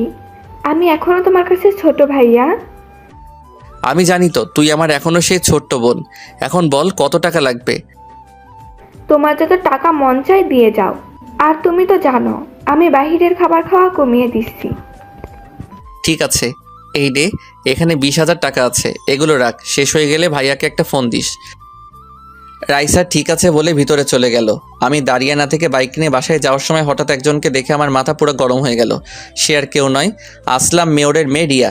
রিয়া দেখে একজন রিক্সা চালককে মারতে আসছে। আমি বাইক নিয়ে সোজা রিয়ার সামনে গেলাম। বাইকটা দেখে রিয়াকে ঠাস করে একটা থাপ্পড় মেরে দিলাম। রিয়া গালে হাত দিয়ে আমাকে বলল, রাসেল, তুই আমাকে থাপ্পড় মারছিস কেন? তুই রাস্তায় এই বুড়ো মানুষটাকে মারছিস কেন? মারবো না তো কি করব? উনি আমার কাছ থেকে 50 টাকার ভাড়া 100 টাকা চাইলো কেন? চাচা, আপনি 50 টাকার ভাড়া 100 টাকা কেন চেয়েছেন? উনি মার্কেটে নিয়ে গিয়ে প্রায় 2 ঘন্টা দাঁড় করিয়ে রেখেছে, তাই আমি 50 টাকা বেশি চেয়েছি। এ কারণে মেয়েটা আমাকে মারছে। কিরে, চাচা যেটা বলছে সেটা কি সত্যি? ঠিক বলেছে, তাই বলে 50 টাকা বেশি চাইবে কেন? আমার ইচ্ছে করছে তোকে আরো কয়েকটা থাপ্পড় মারি। গরিব কি মানুষ মনে হয় না? তোর বাবার বয়সে একজন মানুষের গায়ে হাত তুলতে তোর হাতটা কাঁপলো না? না, আমার হাত কাঁপে না। এসব গরিব নোংরা মানুষদের আমি দেখতেই পারি না। দেখতে যখন পারিস না, তাহলে নোংরা মানুষের রিকশায় উঠছিস কেন? আমার গাড়িটা হঠাৎ রাস্তায় নষ্ট হয়ে যায়, তাই কোনো গাড়ি না পেয়ে ওনার রিক্সায় উঠি। তুই এখনই আমার সামনে থেকে যা, তা না হলে রাস্তায় সবার সামনে আরো কয়েকটা থাপ্পড় মারবো। তোর বাপ মেয়ের দেখে মানুষকে মানুষ মনে করিস না। ঠিক আছে, আমি যাচ্ছি, তবে তোর এই থাপ্পড়ের প্রতিশোধ আমি কিন্তু নিবই। আরে যা যা, পারলে আমার বালটা সোজা করে দেখাইস। তোর মতো মেয়েকে সোজা করতে আমি রাসেল একাই যথেষ্ট। রিয়া আর কিছু না বলে চলে গেল। তখন আমি চাচাকে কিছু টাকা দিয়ে বাসায় পাঠিয়ে দিলাম। রাস্তার সব মানুষ এতক্ষণ দাঁড়িয়ে দাঁড়িয়ে আমার কাহিনী দেখেছে। হয়তো তারা ভাবছে আমার মতো ছেলের এত সাহস কোথা থেকে আসলো, এলাকার মেয়রের মেয়ের গায়ে হাত তুলছি। তো যাই হোক, আমি বাইক নিয়ে সোজা বাসায় চলে আসলাম। বাসায় এসে নিজের রুমে চলে গেলাম। তারপর ফ্রেশ হয়ে খাবার খেয়ে রুমে চলে আসলাম। দেখতে দেখতে সপ্তাহখানিক চলে গেল। নিঝুমের সাথে এখন আগের মতো কথা বলি না, আর নিঝুমও আমার সাথে তেমন কথা বলে না, কারণ নিঝুম তার আকাশকে নিয়ে সবসময় বিজি থাকে। আমি নিজেকে অনেক কন্ট্রোল করে রাখছি। রাতে বিছানায় শুয়ে শুয়ে মোবাইল টিপতে আসি। হঠাৎ নিঝুম আমার রুমে আসলো। তখন নিঝুম আমাকে বলল, রাসেল, তোমাকে একটা কথা বলার আছে। কি কথা বলবেন? একটু তাড়াতাড়ি বলুন, আমি একটু বাইরে যাব। আসলে আমি আকাশকে অনেক ভালোবাসি। আকাশ বলছে আঙ্কেল আন্টির কাছে আমাদের ব্যাপারে বলতে, কিন্তু আমি ভয় বলতে পারছি না। তুমি একটু আমার হয়ে বলে দাও না। সরি, আমি পারবো না, আপনারটা আপনি বলুন। প্লিজ রাসেল, আমি আকাশকে হারাতে পারবো না। আকাশের বাসায় আকাশকে বিয়ের জন্য চাপ দিচ্ছে। আমার বুকটা ফেটে যাচ্ছে নিঝুমের এমন কথা শুনে। যে মেয়ে আমাকে ভালোবাসার কথা বলে, পরের দিন আরেকটা ধরতে পারে, তাকে কিভাবে বিশ্বাস করব? তখন আমি নিঝুমকে বললাম, ঠিক আছে, আমি আব্বু আম্মুকে সময় করে বলবো, আপনি এখন আসতে পারেন। নিঝুম আর কোনো কথা না বলে আমার রুম থেকে বেরিয়ে গেল। নিঝুমের এমন কথা শুনে মনটা খারাপ হয়ে গেল, কারণ নিঝুমকে আমি অনেক ভালোবেসে ফেলেছি। কিন্তু নিঝুম আর আকাশের কাহিনীটা আমার চোখের সামনে ভেসে উঠলে নিঝুমের প্রতি ঘৃণা হয়। না, ওর মতো মেয়ের জন্য নিজেকে কষ্ট দিয়ে লাভ নেই। ও ওর মতো থাকুক, আমি আমার মতো চলি। তো যাই হোক, রাতে বাসা থেকে বেরিয়ে একটু বাইরে গেলাম। বাহিরের কাজটা সেরে আবার বাসায় চলে আসলাম। রাতে বিছানায় শুয়ে শুয়ে মোবাইল টিপতে আসি, হঠাৎ মায়াজাল থেকে মেসেজ আসলো। কেমন আছো রাসেল? কি করো? রাতের খাবার খেয়েছো? আলহামদুলিল্লাহ ভালো আছি, তুমি কেমন আছো? আর আমি এখনো রাতের খাবার খাইনি, আর একটু পরে খাবো। আলহামদুলিল্লাহ, আমিও ভালো আছি, তবে বেশি ভালো না। আর তোমার নিঝুমের সাথে প্রেম কেমন চলছে? নিঝুম আমাকে ভালোবাসার কথা বলে এখন অন্য আরেকজনকে ভালোবাসে। কি বলছো তুমি? একটা মেয়ে একদিনে কেমন করে পাল্টে গেল? সেটা তো আমিও ভাবছি, কিন্তু তাদের দুজনকে দেখে বোঝা যাচ্ছে একজন আরেকজনকে অনেক বেশি ভালোবাসে। তাহলে তুমি নিঝুমকে তোমার ভালোবাসার কথা বলে দাও। না, আমি চাই না ওর মনে কষ্ট দিতে। সে যদি আকাশ ছেলেটাকে নিয়ে সুখে থাকে, তাহলে আমি আর ওদের ভিতরে ঢুকতে চাই না। তুমি কি পারবে নিঝুমকে ছাড়া থাকতে? তোমার কষ্ট হবে না? কষ্টকে মাটি চাপা দিয়ে রেখেছি। আচ্ছা ঠিক আছে, ভালো থেকো। আমাকে খাবার খাওয়ার জন্য ডাকছে। এই বলে অফলাইনে চলে গেলাম। আমি মায়াজালের সাথে কথা বলার ফাঁকে খালা খাবার খাওয়ার জন্য ডেকে গেছে। আমি রুম থেকে বেরিয়ে খাবার টেবিলে চলে গেলাম। সবাই মিলে একসাথে খাবার খেলাম। নিঝুমকে দেখে বোঝা যাচ্ছে সে অনেক খুশি। খুশি থাকবেই না কেন? মনের মতো ভালোবাসার মানুষ পেয়েছে। আমি খাবার খেয়ে রুমে চলে আসলাম। কিছুক্ষণ পর রিফাত আমার রুমে আসলো। ও আপনাদের তো বলতে ভুলে গেছি, রিফাত এখন আব্বুর সাথে অফিসে দেখাশোনা করে। রিফাত আমার রুমে এসে বিছানায় বসে বলল, কিরে রাসেল, তোরে দেখি সবসময় চুপচাপ থাকিস, কি হয়েছে তোর? আমার আবার কি হবে, আমি তো ঠিকই আছি। রাসেল, তুই আমার কাছে কিছু লুকাইস না, কি হয়েছে আমাকে খুলে বল। ঠিক আছে, তুই যখন বলেছিস তাহলে শোন। তারপর রিফাতকে সবকিছু খুলে বললাম। এটা আমার বিশ্বাস হচ্ছে না, নিঝুম এত খারাপ মেয়ে হতে পারে না। আমি নিজের চোখে তাদের দুজনকে কিস করতে দেখেছি। মাঝে মাঝে চোখের দেখা ভুল হয়। আমি তোকে একটা বুদ্ধি দেই, সেটা কাজে লাগিয়ে দেখতে পারিস, তাহলে বুঝতে পারবো নিজুম কি তোর সাথে অভিনয় করেছে নাকি আকাশকে সত্যি ভালোবাসে? দেখি শুনি তোর কি বুদ্ধি। তাহলে শোন, তুই একটা মেয়ে ভাড়া কর, তারপর ওই মেয়েটিকে নিয়ে সবসময় নিজুমের সামনে চলাফেরা করবি আর নিজুমের রিয়াকশন দেখবি। মেয়েটার সাথে এমনভাবে চলবি যেন বয়ফ্রেন্ড গার্লফ্রেন্ডের মতো লাগে, তারপর বোঝা যাবে। তোর কি মনে হয় এমনটা করলে সব কিছু বুঝতে পারবো তো? 109% কাজে লাগবে, তুই ট্রাই করে দেখ। ঠিক আছে, কালকে থেকে শুরু করব। তবে মেয়ে পাবো কোথায়? হোটেলে মেয়ের অভাব আছে নেই, ওখান থেকে একটা ভাড়া করে নিয়ে আসবি। তাই বলে হোটেলের মেয়ে নিয়ে আসবো? আরে মা তো কিছুদিনের জন্য। ঠিক আছে, কালকে একটা মেয়ে হোটেল থেকে নিয়ে আসবো। এখন রুমে গিয়ে শুয়ে পড়। রিফাত ঠিক আছে বলে তার রুমে চলে গেল। আসলে রিফাতকে আমার পাশের রুমে দিছি, কারণ রিফাত সারা রাত নাক ডেকে ঘুমায়, তাই ওরে আমার পাশের রুমে দিছি। আপনারা আবার রিফাতকে বলে দিয়েন না। তো যাই হোক, পরের দিন সকালে সবার সাথে নাস্তা করে আমি বাসা থেকে বেরিয়ে একটা হোটেলে যাচ্ছি একটা মেয়ে ভাড়া করার জন্য। বাইক নিয়ে যাচ্ছি, হঠাৎ দেখি কিছু ছেলে একটা মেয়েকে ডিস্টার্ব করছে, তাই বাইকটা নিয়ে ওদের সামনে গেলাম। আমাকে দেখে ছেলেগুলো দৌড় দিয়ে পালিয়ে গেল। তখন মেয়েটি আমাকে বলল, আপনাকে অনেক ধন্যবাদ ভাইয়া, আপনি না আসলে ওই ছেলেগুলো আমার সাথে খারাপ কিছু করতো। তোমার নাম কি? বাসা কোথায়? ভাইয়া আমার নাম আখি, আমি কলেজে পাশের বস্তিতে থাকি। তোমার বাসা ওইদিকে, আর তুমি এদিকে কি করো? আসলে ভাইয়া আমার একটা বান্ধবীর সাথে ওর বাসায় গিয়েছিলাম। ঠিক আছে, তুমি আমার বাইকের পিছনে ওঠো, আমি তোমাকে বাসায় পৌঁছে দিচ্ছি। সমস্যা নেই ভাইয়া, আমি হেঁটে হেঁটে যেতে পারবো। তুমি ভাবলে কেমন করে আমি তোমাকে একা একা যেতে দিব? বেশি কথা না বলে আমার বাইকের পিছনে ওঠো। আখি আর কোনো কথা না বলে আমার বাইকের পিছনে উঠলো। কিছুক্ষণ পর আখির বস্তিতে চলে আসলাম। আখি বাইক থেকে নেমে বস্তির ভিতরে চলে গেল। আমি আখির পিছনে তাদের বস্তির ভিতরে ঢুকলাম। ভিতরে ঢুকে দেখি ওই রিক্সা চালক চাচার পাশে আখি মন খারাপ করে বসে আছে, আর দুজন দুজনকে বলছে, কি রে আখি, তোর বান্ধবী চাল দিয়েছে? চাল না দিলে আজকে না খেয়ে থাকতে হবে। না বাবা, ওদের চাল নাকি শেষ হয়ে গেছে। আমি অসুস্থ না হলে আজকে না খেয়ে থাকতে হতো না। পকেটে একটা টাকাও নেই, ওষুধ আনতে পারছি না। ওই দিন একটা ছেলে কিছু টাকা দিছে, ওই টাকাগুলো বাসা ভাড়া দিয়ে দিছি। চাচা আর আখির কথা শুনে মনটা খারাপ হয়ে গেল। এত কষ্টে চাচার দিন কাটছে, আমি আর দাঁড়িয়ে না থেকে বস্তি থেকে বাইরে এসে মার্কেটে চলে গেলাম। তারপর এক বস্তা চাল, ডাল, আলু, পেঁয়াজ, রসুন, গরুর মাংস, ডিম, তেল ইত্যাদি বাজার করে বস্তিতে চলে আসলাম, আর ওদের জন্য কিছু খাবার নিয়ে আসলাম। তারপর একটা ট্যাক্সি করে সব বাজারগুলো নিয়ে বস্তিতে চলে আসলাম। ট্যাক্সি ড্রাইভার আর আমি বাজারগুলো তাদের বাসায় নিয়ে গেলাম। তখন আখি বলল, আরে ভাইয়া আপনি এখানে, আর এই বাজার কার জন্য এনেছেন? এইসব বাজার তোমাদের জন্য। আমি তোমার পিছনে এসে সব কিছু শুনেছি, আর এখানে তোমার জন্য কিছু জামা নিয়ে এসেছি, আর তোমার আব্বুর জন্য ওষুধ আর এই পাঞ্জাবি আর লুঙ্গি নিয়ে আসলাম।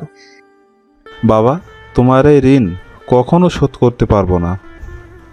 আপনি আমাদের জন্য এত কিছু করছেন কেন?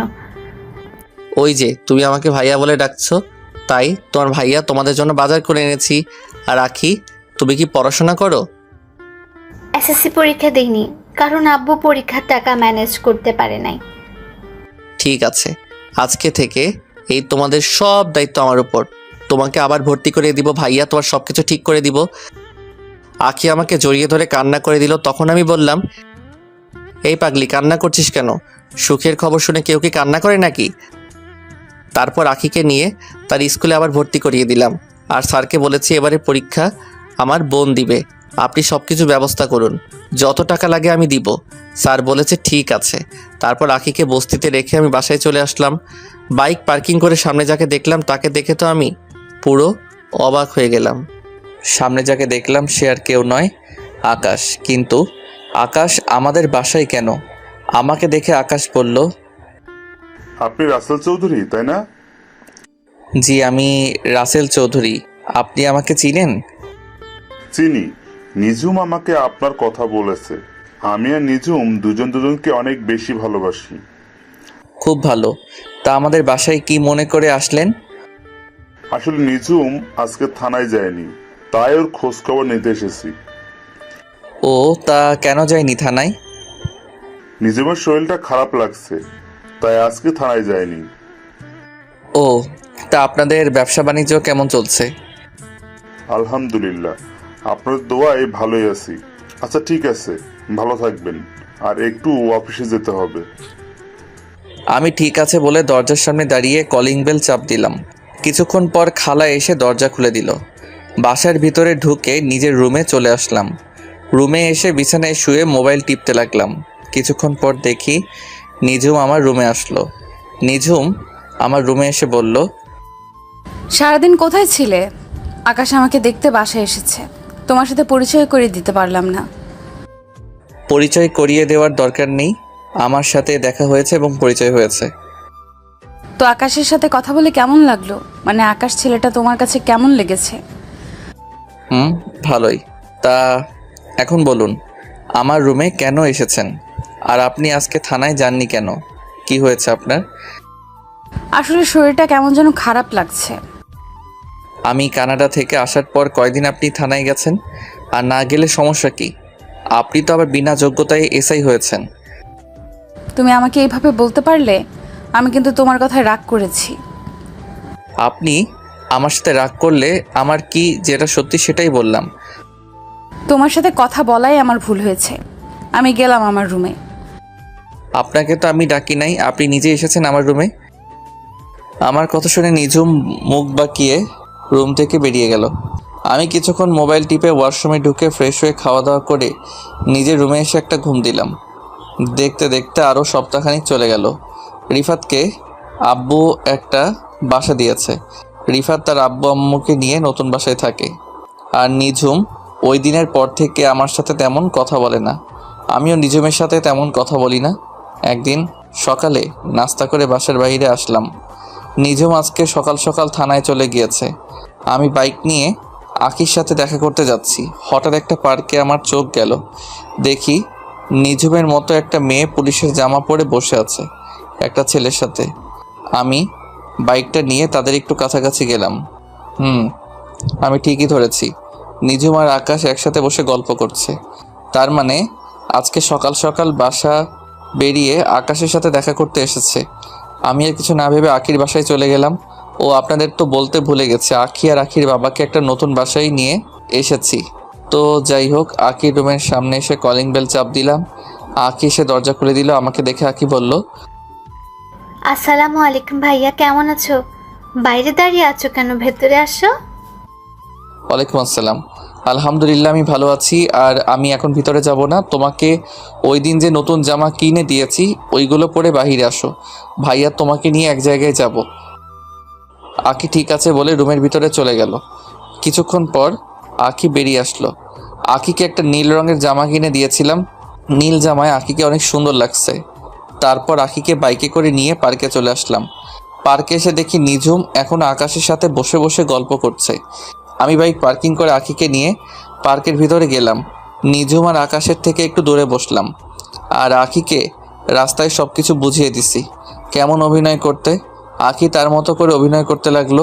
হঠাৎ পিছন থেকে নিঝুম আমাকে বলল, রাসেল, তোমার সাথে এই মেয়েটাকে? আর তোমরা দুজন পার্কে বসে কি করছো? আপনি জানেন না একটা ছেলে একটা মেয়ে পাশে বসে কি করে?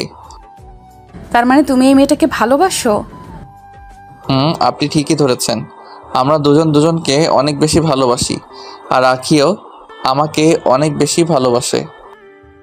ও, তার মানে তুমি আমাকে যে মেয়ের কথা বলেছো এই সেই মেয়ে?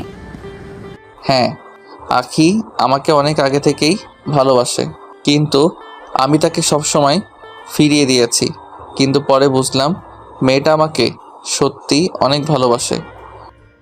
ও আচ্ছা, ঠিক আছে, তোমরা সুখে থেকো, এই দোয়া করি। এই বলে নিঝুম চোখ মুখ কালো করে পার্ক থেকে বেরিয়ে গেল। নিঝুম মন খারাপ করলা কেন? তার মানে নিঝুম আমাকে ভালোবাসে না? না, নিঝুম যদি সত্যি আমাকে ভালোবাসতো তাহলে ওই দিন আকাশকে কিস করলো কেন? না, আমার মাথায় কিছুই ঢুকছে না। আমি আর আখি আরও কিছুক্ষণ গল্প করে আখিকে বাসায় নামিয়ে দিয়ে আমি বাসায় চলে আসলাম। বাসায় কলিং বেল চাপ দিলাম। কিছুক্ষণ পর খালা এসে দরজা খুলে দিল। আমি নিজের রুমে গিয়ে ওয়াশরুমে ঢুকে ফ্রেশ হয়ে নিচে এসে খাবার খেয়ে একটা ঘুম দিলাম। বিকালে বাসার একটু বাহিরে গেলাম, একটা কাজ ছিল। কাজটা শেষ করে আস্তে আস্তে অনেক রাত হয়ে গেছে। বাইক নিয়ে বাসা আসার সময় হঠাৎ দেখি একটা গাছের বড় ঢাল রাস্তায় পড়ে আছে, আর আমার বাইকের টান ছিল অনেক বেশি। আমি ব্রেক কন্ট্রোল করতে না পেরে ঢালের সাথে মেরে দিই। তারপর আমার আর কিছু মনে নেই। আমি চোখ খোলার পর নিজেকে একটা হাসপাতালে অনুভব করি, কিন্তু হঠাৎ দেখি একটা মেয়ে আমার হাত ধরে বসে আছে। আমি মেয়েটার থেকে হাতটা সরিয়ে নিলাম। তারপর মেয়েটি আমার দিকে ঘুরলো। তখন আমি তাকে দেখে তো আরও বেশি অবাক হলাম। আপনারা ঠিকই ধরেছেন, ও আর কেউ নয়, নিঝুম। নিঝুম আমাকে দেখে বলল, রাসেল তোমার জ্ঞান ফিরেছে? তোমার আজকে 2 দিন পর জ্ঞান ফিরেছে। তুমি শুয়ে থাকো, আমি বাসায় ফোন দিয়ে বলে দিচ্ছি। আচ্ছা, আমার কি হয়েছে? আমি হাসপাতালে কেন? গতকাল রাতে তোমার আসতে দেরি দেখে আমি তোমাকে খুঁজতে বের হয়েছি। তোমার মোবাইল অনেকবার ফোন দিছি, কিন্তু তোমার মোবাইল বন্ধ বলেছে, তাই আমি নিজে বেরিয়ে পড়লাম। হঠাৎ রাস্তার পাশে দেখে তুমি পড়ে আছো। তোমার পুরো শরীরে রক্তে ভেজা ছিল। আমি তাড়াতাড়ি করে তোমাকে হসপিটালে নিয়ে আসি। তোমার মাথায় প্রচণ্ড আঘাত লাগার কারণে অনেক রক্ত বের হয়েছে। আর আজ 2 দিন পর তোমার জ্ঞান ফিরেছে। ডাক্তার বলেছে 72 ঘন্টার মধ্যে জ্ঞান না ফিরে আসলে তুমি কোমায় চলে যাবে, কিন্তু আল্লাহর রহমতে তোমার 48 ঘন্টার মধ্যেই জ্ঞান ফিরেছে। আসলে আমি আমার এক বন্ধুর বাসায় গিয়েছিলাম। ওর বাসায় একটা কাজ ছিল, কাজটা শেষ করে আসতে অনেক রাত হয়ে গেছে। বাইক জোরে চালিয়ে আসছিলাম, হঠাৎ গাছের ডালটা চোখের সামনে পড়ে। নিজের বাইকের ব্রেক কন্ট্রোল করতে পারি নাই। তারপর আর কিছু মনে নেই। হয়েছে, এখন ছোট বাচ্চার মতো শুয়ে থাকো, আমি বাসায় সবাইকে ফোন দিয়ে বলছি। এই বলে নিঝুম বাসায় ফোন দিল। তারপর সবাইকে ফোন দিয়ে বলল আমার জ্ঞান ফিরেছে।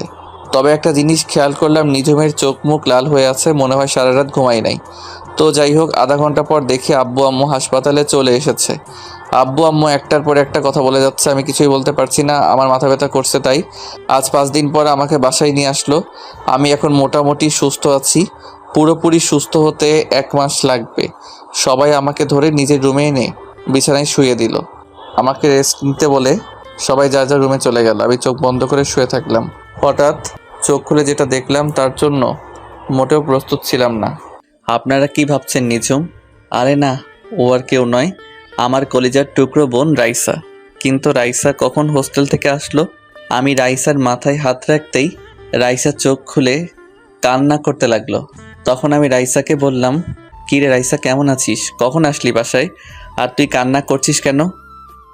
আমি কিছুক্ষণ আগে এসেছি। আমাকে রিফাত ভাইয়া সব কিছু ফোন দিয়ে বলেছে। কান্না করিস না, আমি ঠিক আছি। তারপর রাইসা কান্না বন্ধ করলো। কিছুক্ষণ নিঝুম খাবার নিয়ে এসেছে। তখন নিঝুম বলল, এবার 2 ভাই বোন কথা বন্ধ করে খাবার খেয়ে নাও। রাইসা তুই ফ্রেশ হয়ে আয়, আজকে তুই নিজ হাতে ভাইয়াকে খাইয়ে দিবি। আমার কথা শুনে রাইসা ওয়াশরুমে চলে গেল। নিঝুমের দিকে তাকিয়ে দেখি মুখটা কালো করে ফেলেছে। কিছুক্ষণ পর রাইসা ওয়াশরুম থেকে বেরিয়ে এসে একটা খাবার প্লেট হাতে নিয়ে আমাকে খাইয়ে দিতে লাগলো। নিঝুম আর দাঁড়িয়ে না থেকে রুম থেকে বেরিয়ে গেল। খাবার খাওয়ার পর রাইসা আমাকে ওষুধ খাইয়ে দিল।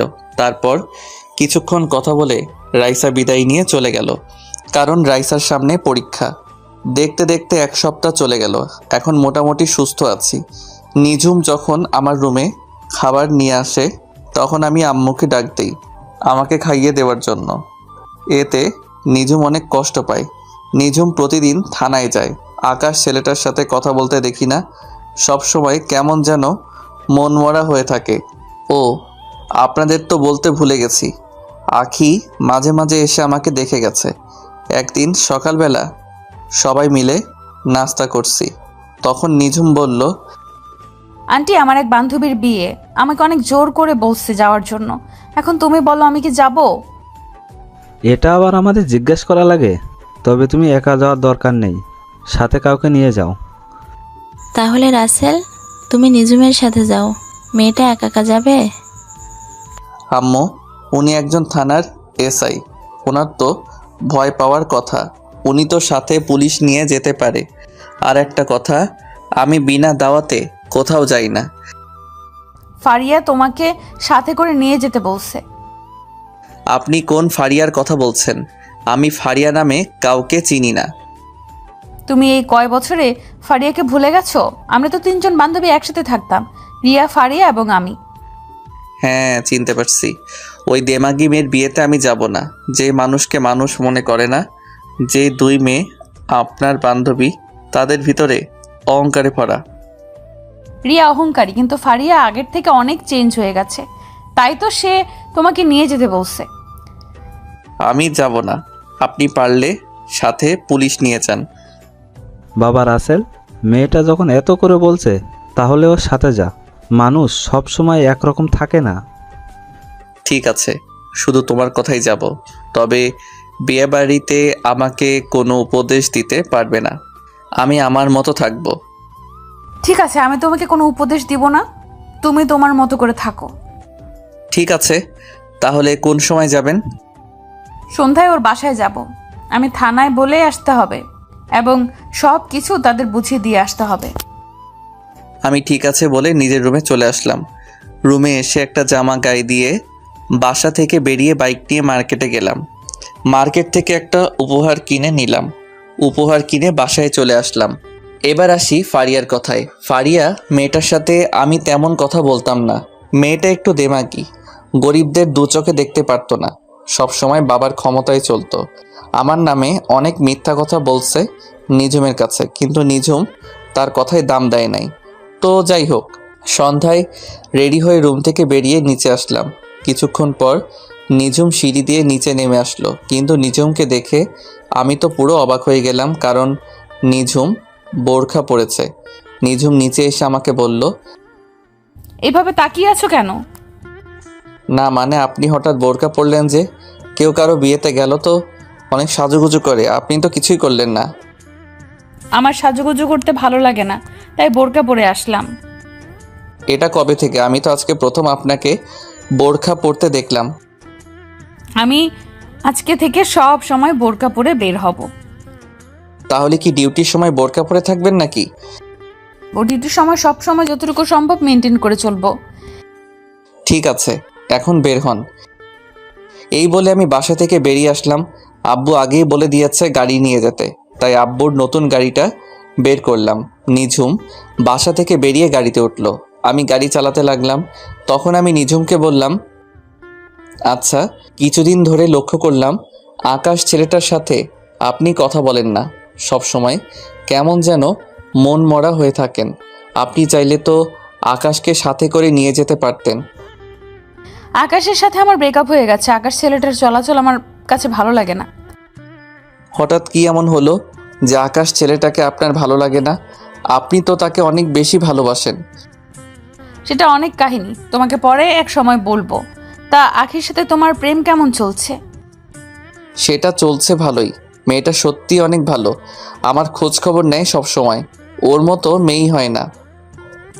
নিঝুম আর কোনো কথা বলল না, চুপ করে বসে আছে। আমিও আমার মতো করে গাড়ি চালাতে লাগলাম। কিছুক্ষণ পর ফারিয়াদের বাসায় চলে আসলাম। বাড়িটা অনেক সুন্দর করে সাজিয়েছে। নিঝুম গাড়ি থেকে নেমে দাঁড়ালো। আমি গাড়ি পার্কিং করে নিঝুমের সাথে ভিতরে গেলাম।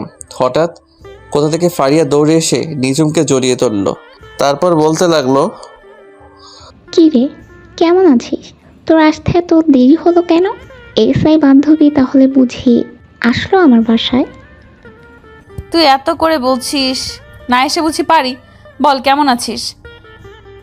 আমি তোকে অনেক বেশি ভালো আছি। আর রাসেল, তুমি কেমন আছো?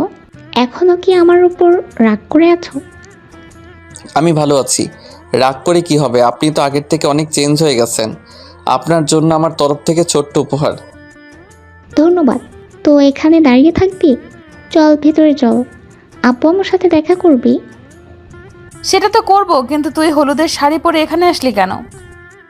তোকে দূর থেকে দেখে বসে থাকতে পারি নাই, উঠে চলে আসলাম। হয়েছে, এখন চল তোর আব্বু আম্মুর সাথে দেখা করে আসি। রাসেল, তুমি কি যাবে আমাদের সাথে?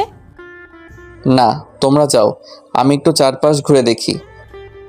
নিঝুম ঠিক আছে বলে ফারিয়ার সাথে ভিতরে চলে গেল। আমি ফারিয়াদের বাসার চারপাশ ঘুরে দেখতে লাগলাম। কিছুক্ষণ পর হঠাৎ মোবাইলে একটা মেসেজ আসলো। মোবাইল হাতে নিয়ে দেখি মায়াজাল আইডি থেকে মেসেজ আসলো। নীল রঙের পাঞ্জাবিতে তোমাকে অনেক সুন্দর লাগছে। বিয়ে বাড়িতে মেয়েরা দেখলে পাগল হয়ে যাবে। তুমি জানলে কেমন করে আমি যে নীল পাঞ্জাবি পরেছি আর আমি বিয়ে বাড়িতে এসেছি? কারণ তুমি যার বিয়েতে এসেছো সে আমার বান্ধবী। তার মানে তুমি এই বিয়ে বাড়িতে আছো? তাহলে সামনে আসো, তোমাকে সামনাসামনি দেখি। সময় হলে একদিন ঠিকই তোমার সামনে যাব। আর হ্যাঁ, তোমার সামনে থাকলে কানের নিচে একটা ফোঁটা দিয়ে দিতাম, যেন কোনো মেয়ের নজর না দেয়। তাই নাকি? তা সেই সময়টা কোন সময় আসবে? অপেক্ষা করো, খুব তাড়াতাড়ি তোমার সামনে আসবো। ভালো থেকো, পরে কথা হবে। এই বলে মায়াজাল অফলাইনে চলে গেল। আমি একটা চেয়ারে বসে মোবাইল টিপতে লাগলাম। হঠাৎ একটা জায়গায় চোখ পড়ল। দেখি নিজুম একটা ছেলের সাথে হেসে হেসে কথা বলছে। তার গায়ে এখন আর বোরখা নেই। ও আরেকটি কথা, নিজুম গাড়ি থেকে নেমে মুখের নেকআপ সরিয়ে ফেলছে। এমনভাবে ছেলেটার সাথে কথা বলছে যেন অনেক দিনের চেনা। আমি তাদের দিকে না তাকিয়ে নিজের মতো করে মোবাইল টিপতে লাগলাম। দেখতে দেখতে অনুষ্ঠান শুরু হয়ে গেল। যে যার মতো করে ফারিয়াকে খাইয়ে দিচ্ছে এবং মুখে হলুদ লাগিয়ে দিচ্ছে। কিছুক্ষণ পর নিজুম ওই ছেলেটাকে নিয়ে স্টেজে উঠল। আমি মনে করছিলাম নিজুম আমাকে নিয়ে উঠবে, কিন্তু আমার ধারণা ভুল প্রমাণিত করে ওই ছেলেটাকে নিয়ে উঠল। দুজনে মিলে অনেক মজা করে ফারিয়াকে খাইয়ে দিল। হঠাৎ কোথা থেকে একটা মেয়ে আমার সামনে এসে বলল, হাই, আমি আরোহী। তোমাকে অনেকক্ষণ দেখলাম এইভাবে চেয়ারে বসে আসছো, তোমার সাথে কেউ নেই? আছে, ওই যে স্টেজে যে ম্যাডামকে দেখছো ওনার বডিগার্ড হয়ে এসেছি। আর আমি রাসেল। তুমি দেখতে অনেক সুন্দর, একটা কথা বলি, রাখবে? ঠিক আছে, রাখার মতো হলে অবশ্যই রাখবো। আমার সাথে কেউ নেই, আমার সাথে স্টেজে উঠবে? প্লিজ মানা করো না। আমি ঠিক আছে বলে আরোহীর সাথে স্টেজে উঠলাম। নিজুমের চোখ মুখ লাল হয়ে আছে। আমি নিজুমের থেকে চোখ সরিয়ে ফারিয়ার পাশে গিয়ে বসলাম। তখন ফারিয়া বলল, কি রে আরোহী, তুই রাসেলকে চিনিস? দুজনে একসাথে আসলি। ওনাকে চিনি না, তবে মাত্র পরিচয় হলো। তার মানে তুমিও রাসেলকে চিনো? চিনবো না কেন? রাসেল আর আমি একসাথে কলেজে পড়ছি। কিন্তু রাসেল বলল ও নাকি তোমার এসআই বান্ধবী। রাসেল তোর সাথে মজা করছে। রাসেল কলেজেও সবার সাথে একটু বেশি দুষ্টুমি করতো। হয়েছে, এবার কথা বলা বন্ধ করে হা করেন, এখনো অনেক লোক বাকি আছে। এই বলে আমি ফারিয়ার হাতে একটু হলুদ লাগিয়ে দিলাম, তারপর মিষ্টি খাইয়ে দিলাম। হঠাৎ মনে পড়ল আরোহীর সাথে একটু দুষ্টুমি করি। আমি এক টুকরো মিষ্টি আরোহীর মুখের উপর ধরলাম। আরোহী হা করার সাথে সাথে আমার মুখে ঢুকিয়ে দিলাম। মেহমান সবাই হাসতে লাগলো, শুধু একজন ছাড়া। সে মানুষটাকে আপনারা ভালো করে জানেন। সব কিছু শেষ করে আমি স্টেজ থেকে নেমে আসলাম। হঠাৎ নিজুম আমার হাত ধরে ছাদে নিয়ে গেল। তারপর নিজুম এমন কিছু করবে সেটা দেখে আমার মাথা পুরো গরম হয়ে গেল। নিজুম আমাকে ছাদে নিয়ে আমার ঠোঁটের সাথে ঠোঁট লাগিয়ে কিস করতে লাগলো। আমি নিজুমকে জোর করে ছাড়িয়ে ঠাস করে 2টা থাপ্পড় মেরে দিলাম। তারপর আমি বলতে লাগলাম, তোর সাহস কি করে হয় আমাকে কিস করার? রাসেল, আমি তোমাকে ভালোবাসি। আমি তোমাকে অন্য মেয়ের সাথে সহ্য করতে পারি না। তোর মতো মেয়ের মুখে ভালোবাসা মানায় না। তুই একটা খারাপ মেয়ে। তোর একটা দিয়ে হয় না, তোর 4-5টা লাগে। তুমি আমাকে এমন কথা বলতে পারলে? আমি কোন দিক দিয়ে তোমার কাছে খারাপ? সেটা তুই ভালো করে জানিস। তোকে নতুন করে বলতে পারবো না, তুই চিন্তা করে দেখ। না, আজকে তোমাকে বলতে হবে। আমার জানা মতে আমি কোনো খারাপ কাজ করি নাই। তাই নাকি? আকাশের সাথে কিস করা, আকাশের সাথে প্রতিদিন মোবাইলে যে রোমান্টিক কথাগুলো বলছিস, যেটা মুখ দিয়ে প্রকাশ করার মতো না, এখন আকাশকে ছেড়ে দিয়ে নতুন আরেকটা ধরছিস, তারপরেও বলবি তুই ভালো মেয়ে? তারপরেও বলবো আমি ভালো মেয়ে। এতদিন যা কিছু হয়েছে সব কিছু অভিনয়। আর কত কথা লুকাবি? আর তোর মতো মেয়েকে আমি ভালোবাসতে পারবো না। আমি আকিকে ভালোবাসি। না, তুমি আমাকে ছাড়া অন্য কাউকে ভালোবাসতে পারবে না। তুমি শুধু আমার। আজকে তোমাকে সব কিছু খুলে বলবো। আমাকে সব কিছু খুলে বলবি মানে? যা বলবি সোজাসুজি করে বল। আকাশ হলো আমার থানার একজন পুলিশ। আকাশকে আমি বলি তোমার সামনে কিছুদিন অভিনয় করার জন্য। আমি দেখতে চেয়েছি আমাকে অন্য কারোর সাথে দেখলে তুমি কেমন রিয়্যাক্ট করো। তার থেকে আরও একটা কথা শুনলে তুমি বেশি অবাক হয়ে যাবে। কি কথা যেটা শুনলে আমি অবাক হয়ে যাব? তুমি এত বছর যে মায়াজাল আইডির মানুষটার সাথে কথা বলে আসছো, ওই মানুষটা আমি। কি? তার মানে ওই আইডির মেয়েটা তুই? সব কিছু বুঝলাম। তাহলে তুই আকাশকে ওই দিন কিস করলি কেন? আরে পাগল, ওই দিন তোমাকে দেখানোর জন্য আমি আর আকাশ এভাবে দাঁড়িয়েছি যেন তুমি বুঝতে পারো আমি আকাশকে কিস করছি। তার মানে এতদিন আমাকে বোকা বানিয়ে আসছো? আমাকে এতদিন কষ্ট দিছো, যে মেয়ে আমাকে কষ্ট দিতে পারে সে কখনো আমার ভালোবাসা পাবে না। সরি রাসেল, এরকম কষ্ট আর কখনো তোমাকে দিব না। কিন্তু আমি তো আকিকে ভালোবাসি, তাই তোমাকে ভালোবাসা আমার পক্ষে সম্ভব নয়। তাই না? আখির সাথে তোমার কেমন পরিচয় সেটা আমি জেনে গেছি। আখি আমাকে সব কিছু গতকাল বলেছে। আমাকে একটু শক্ত করে জড়িয়ে ধরবে? তোমাকে জড়িয়ে ধরে আবার কিস করতে মন চাইছে। তো করো, আমি তোমাকে মানা করছি? বলতে দেরি, আমি নিঝুমকে জড়িয়ে ধরে কিস করতে লাগলাম। কিছুক্ষণ পর ছেড়ে দিলাম। দুজনে হাঁপাতে লাগলাম। তারপর দুজনে নিচে চলে আসলাম। আমাকে একটা থাকার রুম দেওয়া হয়েছে, যেটা ফারিয়ার পাশের রুম। নিঝুম ফারিয়ার সাথে ঘুমিয়েছে। সকালবেলা বুকটা কেমন যেন ভারী লাগছে। চোখ খুলে দেখি নিঝুম আমাকে জড়িয়ে ধরে শুয়ে আছে। ঘুমন্ত অবস্থায় নিঝুমকে অনেক সুন্দর লাগছে। আমি নিঝুমের কপালে একটা চুমু দিলাম। সাথে সাথে নিঝুমের ঘুম ভেঙে গেল। তখন নিঝুম বলল, আমি কিন্তু ঘুমিয়ে নেই। তার মানে তুমি জেগে আছো? তো তুমি কোন সময় আমার রুমে আসলে? কিছুক্ষণ আগে তোমার রুমে এসেছি, কিন্তু তোমাকে ঘুমন্ত অবস্থায় অনেক সুন্দর লাগছে, তাই না ডেকে তোমাকে জড়িয়ে ধরে শুয়ে পড়লাম। হয়েছে, এখন ওঠো, কেউ রুমে চলে আসবে। তোমাকে জড়িয়ে ধরে থাকতে আমার ভালোই লাগছে, আর একটু থাকো না। আর থাকা লাগবে না। বাসায় যাওয়ার পর যা করার করো। এটা কিন্তু বিয়ে বাড়ি। তার থেকে বড় কথা, আমাদের এখনো বিয়ে হয়নি। বিয়ে হয়নি তো কি হয়েছে? চলো আমরা দুজনে কাজী অফিসে বিয়ে করে ফেলি। মাথা খারাপ? আমি বাবা মায়ের একমাত্র সন্তান। বড় করে ধুমধাম করে তোমাকে বিয়ে করব। কিন্তু তোমার আব্বু আম্মু যদি মেনে না নেয় তখন কি করবে? আমার আব্বু আম্মু কখনো আমার কথা ফেলে নাই। আমার বিশ্বাস তারা রাজি হবে। তাই যেন হয়। আমি তোমাকে ছাড়া থাকতে পারবো না। ঠিক আছে, এখন তুমি ফারিয়ার কাছে যাও, আমি ফ্রেশ হয়ে আসছি। নিঝুম ঠিক আছে বলে আমার কপালে একটা চুমু দিয়ে রুম থেকে বেরিয়ে গেল। আমি আর বসে না থেকে ওয়াশরুমে চলে গেলাম। ফ্রেশ হয়ে রুম থেকে বেরিয়ে দেখি বাসা ভর্তি মেহমান। হঠাৎ আরোহী কোথা থেকে আমার সামনে এসে বলল, তুমি এখানে দাঁড়িয়ে আছো কেন? নাস্তা করেছো? মাত্র ফ্রেশ হয়ে বেরিয়ে আসলাম। আচ্ছা, গতকাল রাতে নিঝুম আপু তোমার হাত ধরে টেনে নিয়ে গেল কেন? আসলে তোমাকে নিঝুম আপু আমাকে ভালোবাসে তো, তাই তোমার সাথে সহ্য করতে না পেরে আমাকে ছাদে নিয়ে গেছে। কি? নিঝুম আপু আর তুমি দুজন দুজনকে ভালোবাসো? তার মানে মনের কথা বলার আগেই ছেঁকা খেলাম? কি বলছো তুমি? আমি তো কিছুই বুঝতে পারি নাই। আসলে তোমাকে প্রথম দেখায় আমার অনেক ভালো লাগছে। ভেবেছিলাম ফারিহা আপুর বিদায়ের পর তোমাকে প্রপোজ করব, কিন্তু প্রপোজ করার আগে ছেঁকা খেয়ে গেলাম। আহারে বেচারি, থাক, দুঃখ করো না। দেখবে তুমি আমার থেকে আরো ভালো ছেলে পাবে। ঠিক আছে, দোয়া করো আমার জন্য। এই বলে আরোহী আমার সামনে থেকে চলে গেল। হঠাৎ পিছন থেকে নিঝুম বলল, সত্যিটা বলার জন্য তোমাকে অনেক ধন্যবাদ। আমি আবার কি সত্যি বললাম? ওই যে তুমি আমাকে ভালোবাসো, সেটা আরোহীকে বলার জন্য। আমি এমনিতেই মিথ্যা কথা বলি না, সেটা তুমি ভালো করে জানো। জানি রাসেল সাহেব। এখন কথা না বলে আমার সাথে চলো, নাস্তা করবে। আমি ঠিক আছে বলে নিঝুমের সাথে যেতে লাগলাম। নিঝুম আমাকে নিয়ে একটা রুমে আসলো। রুমে এসে দেখি অনেক আইটেমের নাস্তা একটা টেবিলের উপর সাজিয়ে রেখেছে, আর দুজনে বসে নাস্তা করে নিলাম।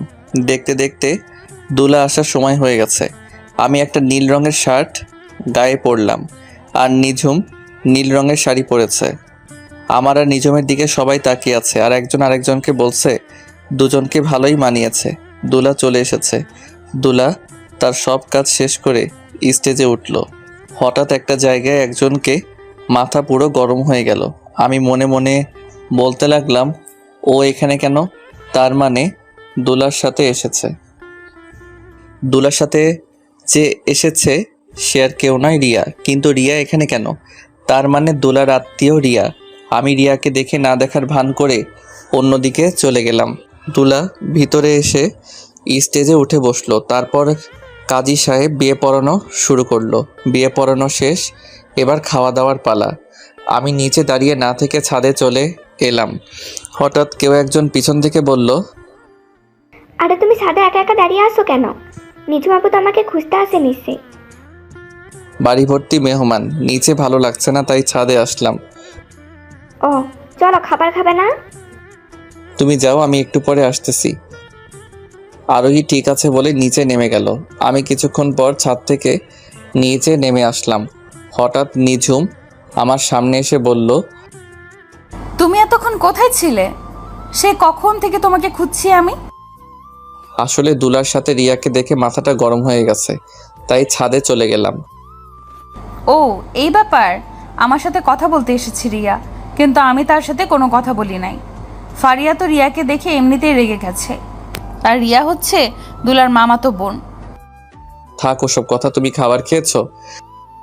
তোমাকে রেখে আমি একা কিভাবে খাবো বলো? চলো দুজনে একসাথে খাবো। আমি ঠিক আছে বলে নিঝুম আর আমি দুইটা চেয়ার টেনে বসলাম। তারপর দুজনে একসাথে খাবার খেলাম। রিয়া নাকি খাবার খেয়ে চলে গেছে। আস্তে আস্তে সবকিছু শেষ, এখন বিদায়ের পালা। ফারিয়া সবাইকে ধরে অনেক কান্নাকাটি করছে।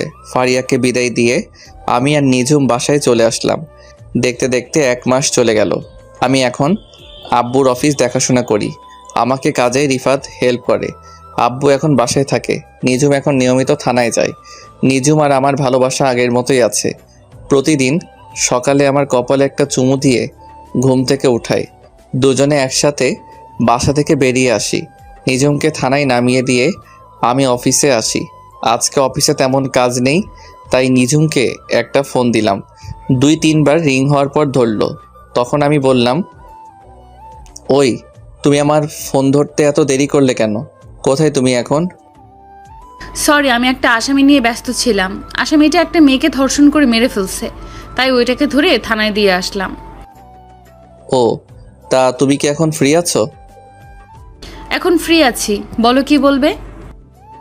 অফিসে তেমন কাজ নেই, তাই ভাবছিলাম দুজনে আজকে বাহিরে লাঞ্চ করব। ঠিক আছে, তুমি থানায় এসে আমাকে নিয়ে যাও। আমি ঠিক আছে বলে রিফাতের কেবিনে গিয়ে তাকে বলে অফিস থেকে বেরিয়ে গাড়ি নিয়ে সোজা নিঝুমের থানার সামনে চলে আসলাম। গাড়ি পার্কিং করে থানার ভিতরে চলে গেলাম। থানার ভিতরে ঢোকার সাথে সবাই আমাকে সালাম দিতে লাগলো। আসলে সবাই আমাকে চিনে, সেজন্য। আমি থানার ভিতরে ঢুকে নিঝুমের কেবিনের সামনে গিয়ে বললাম, আমি কি ভিতরে আসতে পারি SI ma'am? Sorry, SI ma'am এখন বিজি আছে, অনুগ্রহ করে কিছুক্ষণ অপেক্ষা করুন। আমাকে দেখে নিঝুম হাসতে হাসতে কথাগুলো বলল। তখন আমি ভিতরে ঢুকে বললাম, সরি ম্যাম, আমার একটু তাড়া আছে, কাজটা রেখে আমাকে একটু সময় দেন। কিন্তু মিস্টার, থানা তো আপনার কথা মতো চলে না। তাই নাকি? তাহলে তো যা করার আমাকেই করতে হবে। এই বলে আমি নিঝুমের হাতটা ধরে টানতে টানতে থানা থেকে বাহির করে গাড়ির ভেতরে নিয়ে আসলাম। থানার সবাই আমার কাহিনী দেখে হাসতে লাগলো। নিঝুম লজ্জা পেয়ে মাথা নিচু করে ফেলল। তো ম্যাম, আপনি তো আর থানার ভিতরে নেই, এখন আপনি কার কথা মতো চলবেন? এখন আমার এই জানটার কথা মতো চলবো। এবার তাহলে লক্ষ্মী মেয়ের মতো বসে থাকেন। এই বলে আমি গাড়ি নিয়ে একটা রেস্টুরেন্টের সামনে গিয়ে দাঁড়ালাম। গাড়ি থেকে নেমে দুজনে রেস্টুরেন্টের ভিতরে গেলাম। খাবার খেয়ে নিঝুমকে থানায় নামিয়ে দিয়ে আমি অফিসে চলে আসলাম। দেখতে দেখতে আরও 1 মাস চলে গেল। আমি এখন একটা গোডাউনের ভিতরে বসে আছি। কিছুক্ষণ পর আমার লোক রিয়া এবং মেয়র বেঁধে আমার সামনে নিয়ে আসলো। তখন রিয়া আমাকে দেখে বলল, রাসেল তুমি এখানে? আমাকে আর বাবাকে ধরে নিয়ে এসেছো কেন?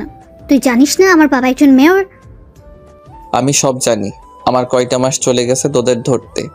অনেক চেষ্টা করেছি ধরার জন্য, দিনরাত অনেক পরিশ্রম করছে, কিন্তু পারি নাই। আজকে সফল হয়েছি। তুই আমাদের এখানে ধরে এনেছিস কেন? তুই জানিস আমার একটা ফোনে তোকে দুনিয়া থেকে বিদায় করে দিতে পারি। সেটা আপনি কখনো পারবেন না। আর আপনি হয়তো এটা জানেন না, আপনি মেয়ের হয়ে যা সম্পদ আছে তার থেকে 3 ডাবল সম্পদ আমাদের আছে, কিন্তু তা নিয়ে আমরা কখনো অহংকার করি না। তাহলে আমাদের এখানে ধরে এনেছিস কেন? কারণ আপনি এবং আপনার মেয়ে অনেক বড় অপরাধ করছেন, সেটার প্রতিশোধ নিতে আপনাদের এখানে ধরে আনা হয়েছে। প্রতিশোধ নিতে মানে? আমরা তোর সাথে কি করেছি? আমার সাথে করিস নাই। তুই এবং তোর বাপ মিলে রিফাত এবং রিফাতের আব্বুর সাথে কি করছিস একটু ভেবে দেখ তো। যা করেছে রিফাতের সাথে করেছে, তোর সাথে তো কিছু করিনি। তুই আমাদের ধরে এনেছিস কেন? রিফাতের সাথে করা মানে আমার সাথে করা এক কথা, কারণ রিফাত আমার কলিজার টুকরা বন্ধু। তোরা বাপ মেয়ে মিলে ওদের যে অবস্থা করছিস সেটা এখন আমি তোদের সাথে করব। ওসব কিছু ভুলে যাও, এখন বলো তুমি কত টাকা চাও, আমি তোমাকে তাই দিব। আমার না টাকার লোভ নেই, আমি আপনাদের কাছে অন্য একটা জিনিস চাইব, দিবেন? তুমি কি চাও বলো, তুমি যা চাইবে আমি সেটাই দিব। আমি বেশি কিছু চাই না, শুধু এখানে আপনার মেয়েকে একটা সই দিতে বলবেন, এইটুকু, আর কিছু না। এই কাগজে কি লেখা আছে? তেমন কিছু না, তুই আর তোর বাপ মিলে রিফাত থেকে যে সম্পদগুলো লিখে নিছিস সেগুলো ফিরিয়ে দিবি, এতটুকুই, আর কিছু নয়। আমি মরে গেলেও কখনো সই করব না। আমি জানতাম তুই এমনটা করবি, তাই অন্য ব্যবস্থা করেছি। ভাইয়েরা, আপনারা কাজটা শুরু করে দেন। আমি আমার লোকগুলোকে বললাম, তারা মেয়রকে কারেন্টের চেয়ারে বসিয়ে শট দিতে লাগলো। মেয়রের তো লাফালাফি শুরু হয়ে গেল। এটা দেখে রিয়া বলল, প্লিজ রাসেল, আমার বাবার সাথে এমনটা করিস না। তুই বল আমাকে কোথায় সই করতে হবে। আমি রিয়াকে কাগজটা এগিয়ে দিলাম। রিয়া সই করে দিল। এতক্ষণ যা কিছু হয়েছে সব কিছু ভিডিও করা হয়েছে। তারপর রিয়া এবং তার বাপকে রেখে আমরা সবাই চলে আসলাম। পরের দিন আমি মন্ত্রীর সঙ্গে দেখা করলাম, ভিডিওটা দেখালাম। মন্ত্রী সাথে সাথে রিয়ার আব্বুকে মেয়র থেকে বহিষ্কার করে দিল। তাদের বাড়ি গাড়ি ব্যাংক ব্যালেন্স সব কিছু নিয়ে নিল এবং রিফাতদের সব কিছু ফিরিয়ে দিল। আমি যে এত কিছু করছি এটা এখনও কেউ জানে না। এক সপ্তাহ পর রিফাতের আব্বু আম্মুকে তাদের সব কিছু ফিরিয়ে দিলাম। রিফাত এখন তার বাবার অফিস দেখাশোনা করে। আমি আমাদেরটা খুব সুন্দরভাবে চলছে এখন সব কিছু। রাতে সবাই মিলে খাবার খাচ্ছি, তখন বাবা বলল, সব কিছু তো ঠিকঠাক চলছে, এবার দুহাত এক করে দেওয়ার পালা। তুমি কি বলো রাসেলের আম্মু? তুমি ঠিকই বলেছ, এবার দুহাত এক করে দেওয়ার পালা। তাহলে তুমি একটা দিন তারিখ করে ফেলো। আব্বু আম্মু, আমি তো কিছুই বুঝতে পারছি না, তোমরা কিসের কথা বলছো? আমি আর তোর আব্বু সব কিছু জানি। নিজুম আর তুই দুজন দুজনকে ভালোবাসিস, তাই ভাবছি লুকিয়ে লুকিয়ে আর প্রেম ভালোবাসা করতে হবে না। তার চেয়ে ভালো দুজনের হাতে এক করে দিই। নিজুম আম্মুর কথা শুনে বসা থেকে উঠে রুমে চলে গেল। আমিও আর বসে না থেকে রুমে চলে আসলাম। আমাদের দুজনকে এভাবে চলে যেতে দেখে আব্বু আম্মু দুজনেই হাসতে লাগলো। আজ আমার আর নিজুমের বিয়ে হয়ে গেছে। খুব ধুমধাম করে বিয়েটা হয়েছে। বাংলাদেশের নামি দামি সব লোকজন এসেছে। রিফাতের আব্বু আম্মু এবং ফারিয়া এবং তার জামাইও এসেছে। রিফাত আর আরোহী মিলে আমার বাসরঘর সাজিয়েছে, তাই ওরা দুজন আমার রুমের সামনে দাঁড়িয়ে আছে। তখন রিফাত বলল, জামাইবাবু, আমাদের পাওনা দিয়ে তারপর ভিতরে ঢুকতে হবে। বন্ধু আজকে নাই, পরে দিব। আমার বউটা ভিতরে একা একা বসে আছে, আগে বাসর ঘরে বিলাইটা মেনে নেই। বিলাই মারবেন, আরও কত কিছু করতে পারবেন। আগে আপনাদের পাওনার 50,000 টাকা দিয়ে দেন। বড়লোক মানুষ তো, এত বেশি চাইনি। কি 50,000? তারপরে বলছিস বেশি চাসনি? আরোহী তো ঠিকই বলেছে, 50,000 তো বেশি তো আর চাইনি। কি রে, তোদের দুই জনের পরিচয় এত মিলে গেছিস, তোরা কিন্তু মনে রাখবি আমারও দিন আসবে, তখন কিন্তু 1 লাখের নিচে ভিতরে ঢুকতে দিব না। তোকে তো বিয়েতে দাওয়াত দিব না। আমি বিনা দাওয়াতে চলে যাব। দূর, এত কথা না বলে টাকা বের করো আর ভেতরে যাও। কি আর করার, মানি ব্যাগ থেকে কার্ডটা বের করে দিয়ে ভিতরে ঢুকে দরজা লাগিয়ে দিলাম। কার্ডটা দেওয়ার পর দুজনে আর একটা কথাও বলে নাই। তারা ভালো করে জানে আমার কার্ডে 50,000 টাকার বেশি থাকে। দরজা লাগিয়ে ভিতরে ঢুকে সামনে যাওয়ার পর যেটা দেখলাম সেটা দেখে আমার গলা শুকিয়ে গেল। সামনে তাকিয়ে দেখি নিঝুম পিস্তল নিয়ে আমার দিকে ধরে আছে। তখন আমি বললাম, কি ব্যাপার, তুমি আমার দিকে এইভাবে পিস্তল ধরে আছো কেন? হারামজাদা, বাসর ঘরে ঢুকতে তোর এত সময় লাগে কেন? ওরা যা চাইছে তা দিয়ে চলে আসতে। তুমি জানো ওরা আমার কাছে থেকে কত টাকা চাইছে? জানি, আমি সব কিছুর ভেতর থেকে শুনেছি। রাত বাজে 2টা, 2 ঘন্টা পর সকাল ভোর হয়ে যাবে। বাসর করবে কখন? আমার ওই 2 ঘন্টা যথেষ্ট, এর থেকে বেশি সময় নিব না। কিন্তু তোমাকে তো আজকে বাসর করতে দিব না, তুমি ভেতরে দেরি করে এসেছো, তাই আজকে পুরো রাত আমার পা টিপতে হবে তোমাকে। সরি কলিজা, এই রাতের জন্য মাফ করে দাও। এই রাত একবার আসে। আমি কোনো কথা শুনতে চাই না, ওয়াশরুমে ঢুকে অজু করে আসো, দুজনে আগে 2 রাকাত নফল নামাজ আদায় করে আসি। কি আর করার, এসআই বউ বলে কথা। অজু করে দুজনে 2 রাকাত নফল নামাজ আদায় করলাম। নিঝুম বিছানায় শুয়ে পড়ল আর আমাকে বলল তার পা টিপে দেওয়ার জন্য। আমি বিছানায় উঠে নিঝুমের পা দুটো টিপতে লাগলাম। কিছুক্ষণ পর আমাকে বিছানায় ফেলে দিয়ে গলা চেপে ধরে বলল, ওই হারামি, আমি যেটা বলবো তুমি কি তাই করবে নাকি? তুমি তো বলছো তোমার পা টিপে দেওয়ার জন্য। আমি বলছি তাই বলে তুমি সেটা করবে নাকি? জোর করে বলতে পারো না? আমি তো এমনি মজা করলাম, আমি সবসময় তোমার কথা মতো চলবো। আদেশ যখন পেয়েছি তাহলে শুরু করে দেই। শুরু করার আগে বললে না তো বউ সাজে আমাকে কেমন লাগছে? তুমি তো আমার কাছে সবসময় সুন্দর, খালি খালি এত আটা ময়দা মাখার কি দরকার ছিল? বিয়ের সময় একটু মারতে হয়। এখন লাইট বন্ধ করে আসো। লাইট বন্ধ করতে হবে না, আমার পাঠক পাঠিকা একটু দেখুক কিভাবে বাসর করতে হয়, তারা একটু শিখুক। তোমার দেখি লজ্জাশরম বলতে কিছুই নেই। তোমার পাঠক পাঠিকা বাসরাতে কি করবে সেটা কি আমাদের দেখাবে? দেখাবে। আমি জানি আমার পাঠক পাঠিকা অনেক ভালো মানুষ। কি গো, আন্নেরা আমাদের দেখাবেন না? ওই দেখছো, তারা বলছে দেখাবে। তোমার মাথা বলছে। যাও গিয়ে লাইট বন্ধ করে আসো। কি আর করার, এসআই বলছে না বন্ধ করলে থানায় নিয়ে 144 ধারা মামলা দিবে। আমি বিছানায় থেকে উঠে লাইটটা বন্ধ করে দিয়ে আসলাম। বিছানায় এসে নিঝুমের পুরো শরীরে কিস করতে লাগলাম। নিঝুমের ঠোঁটের উপর হামলা শুরু করলাম, নিঝুমের পেটের উপর হাত বোলাতে লাগলাম। তারপর আস্তে আস্তে নিঝুমের শরীর থেকে সব কিছু খুলে ফেললাম। তারপর ইরানের মতো হামলা শুরু করে দিলাম। এটা কেমন হামলা বিয়ের পর বুঝতে পারবেন, অনেক দেখেছেন, আর দেখা লাগবে না। আমাকে তো এইটুকু দেখাবেন, বাকিটা ইতিহাস হয়ে থাকলো। দেখতে দেখতে আমার আর নিঝুমের সংসার ভালোই চলতে লাগলো। নিঝুম এসআই চাকরি ছেড়ে দিয়েছে, বাসায় এখন আব্বু আম্মুর খেয়াল রাখে আর আমি অফিস দেখাশোনা করি। এর ফাঁকে আরোহী আর রিফাতের বিয়ে ঠিক হয়ে গেল। আপনাদের সবার দাওয়াত থাকলো। রাইসা এখন কলেজে পড়ে, তো সবাই আমাদের জন্য দোয়া করবেন। নামাজ পড়ো মুসলিম বোন ও ভাই, নামাজ ছাড়া দুনিয়াতে শান্তি নাই। নামাজের কথা রেখো স্মরণ, নামাজ দিয়ে সাজাও জীবন।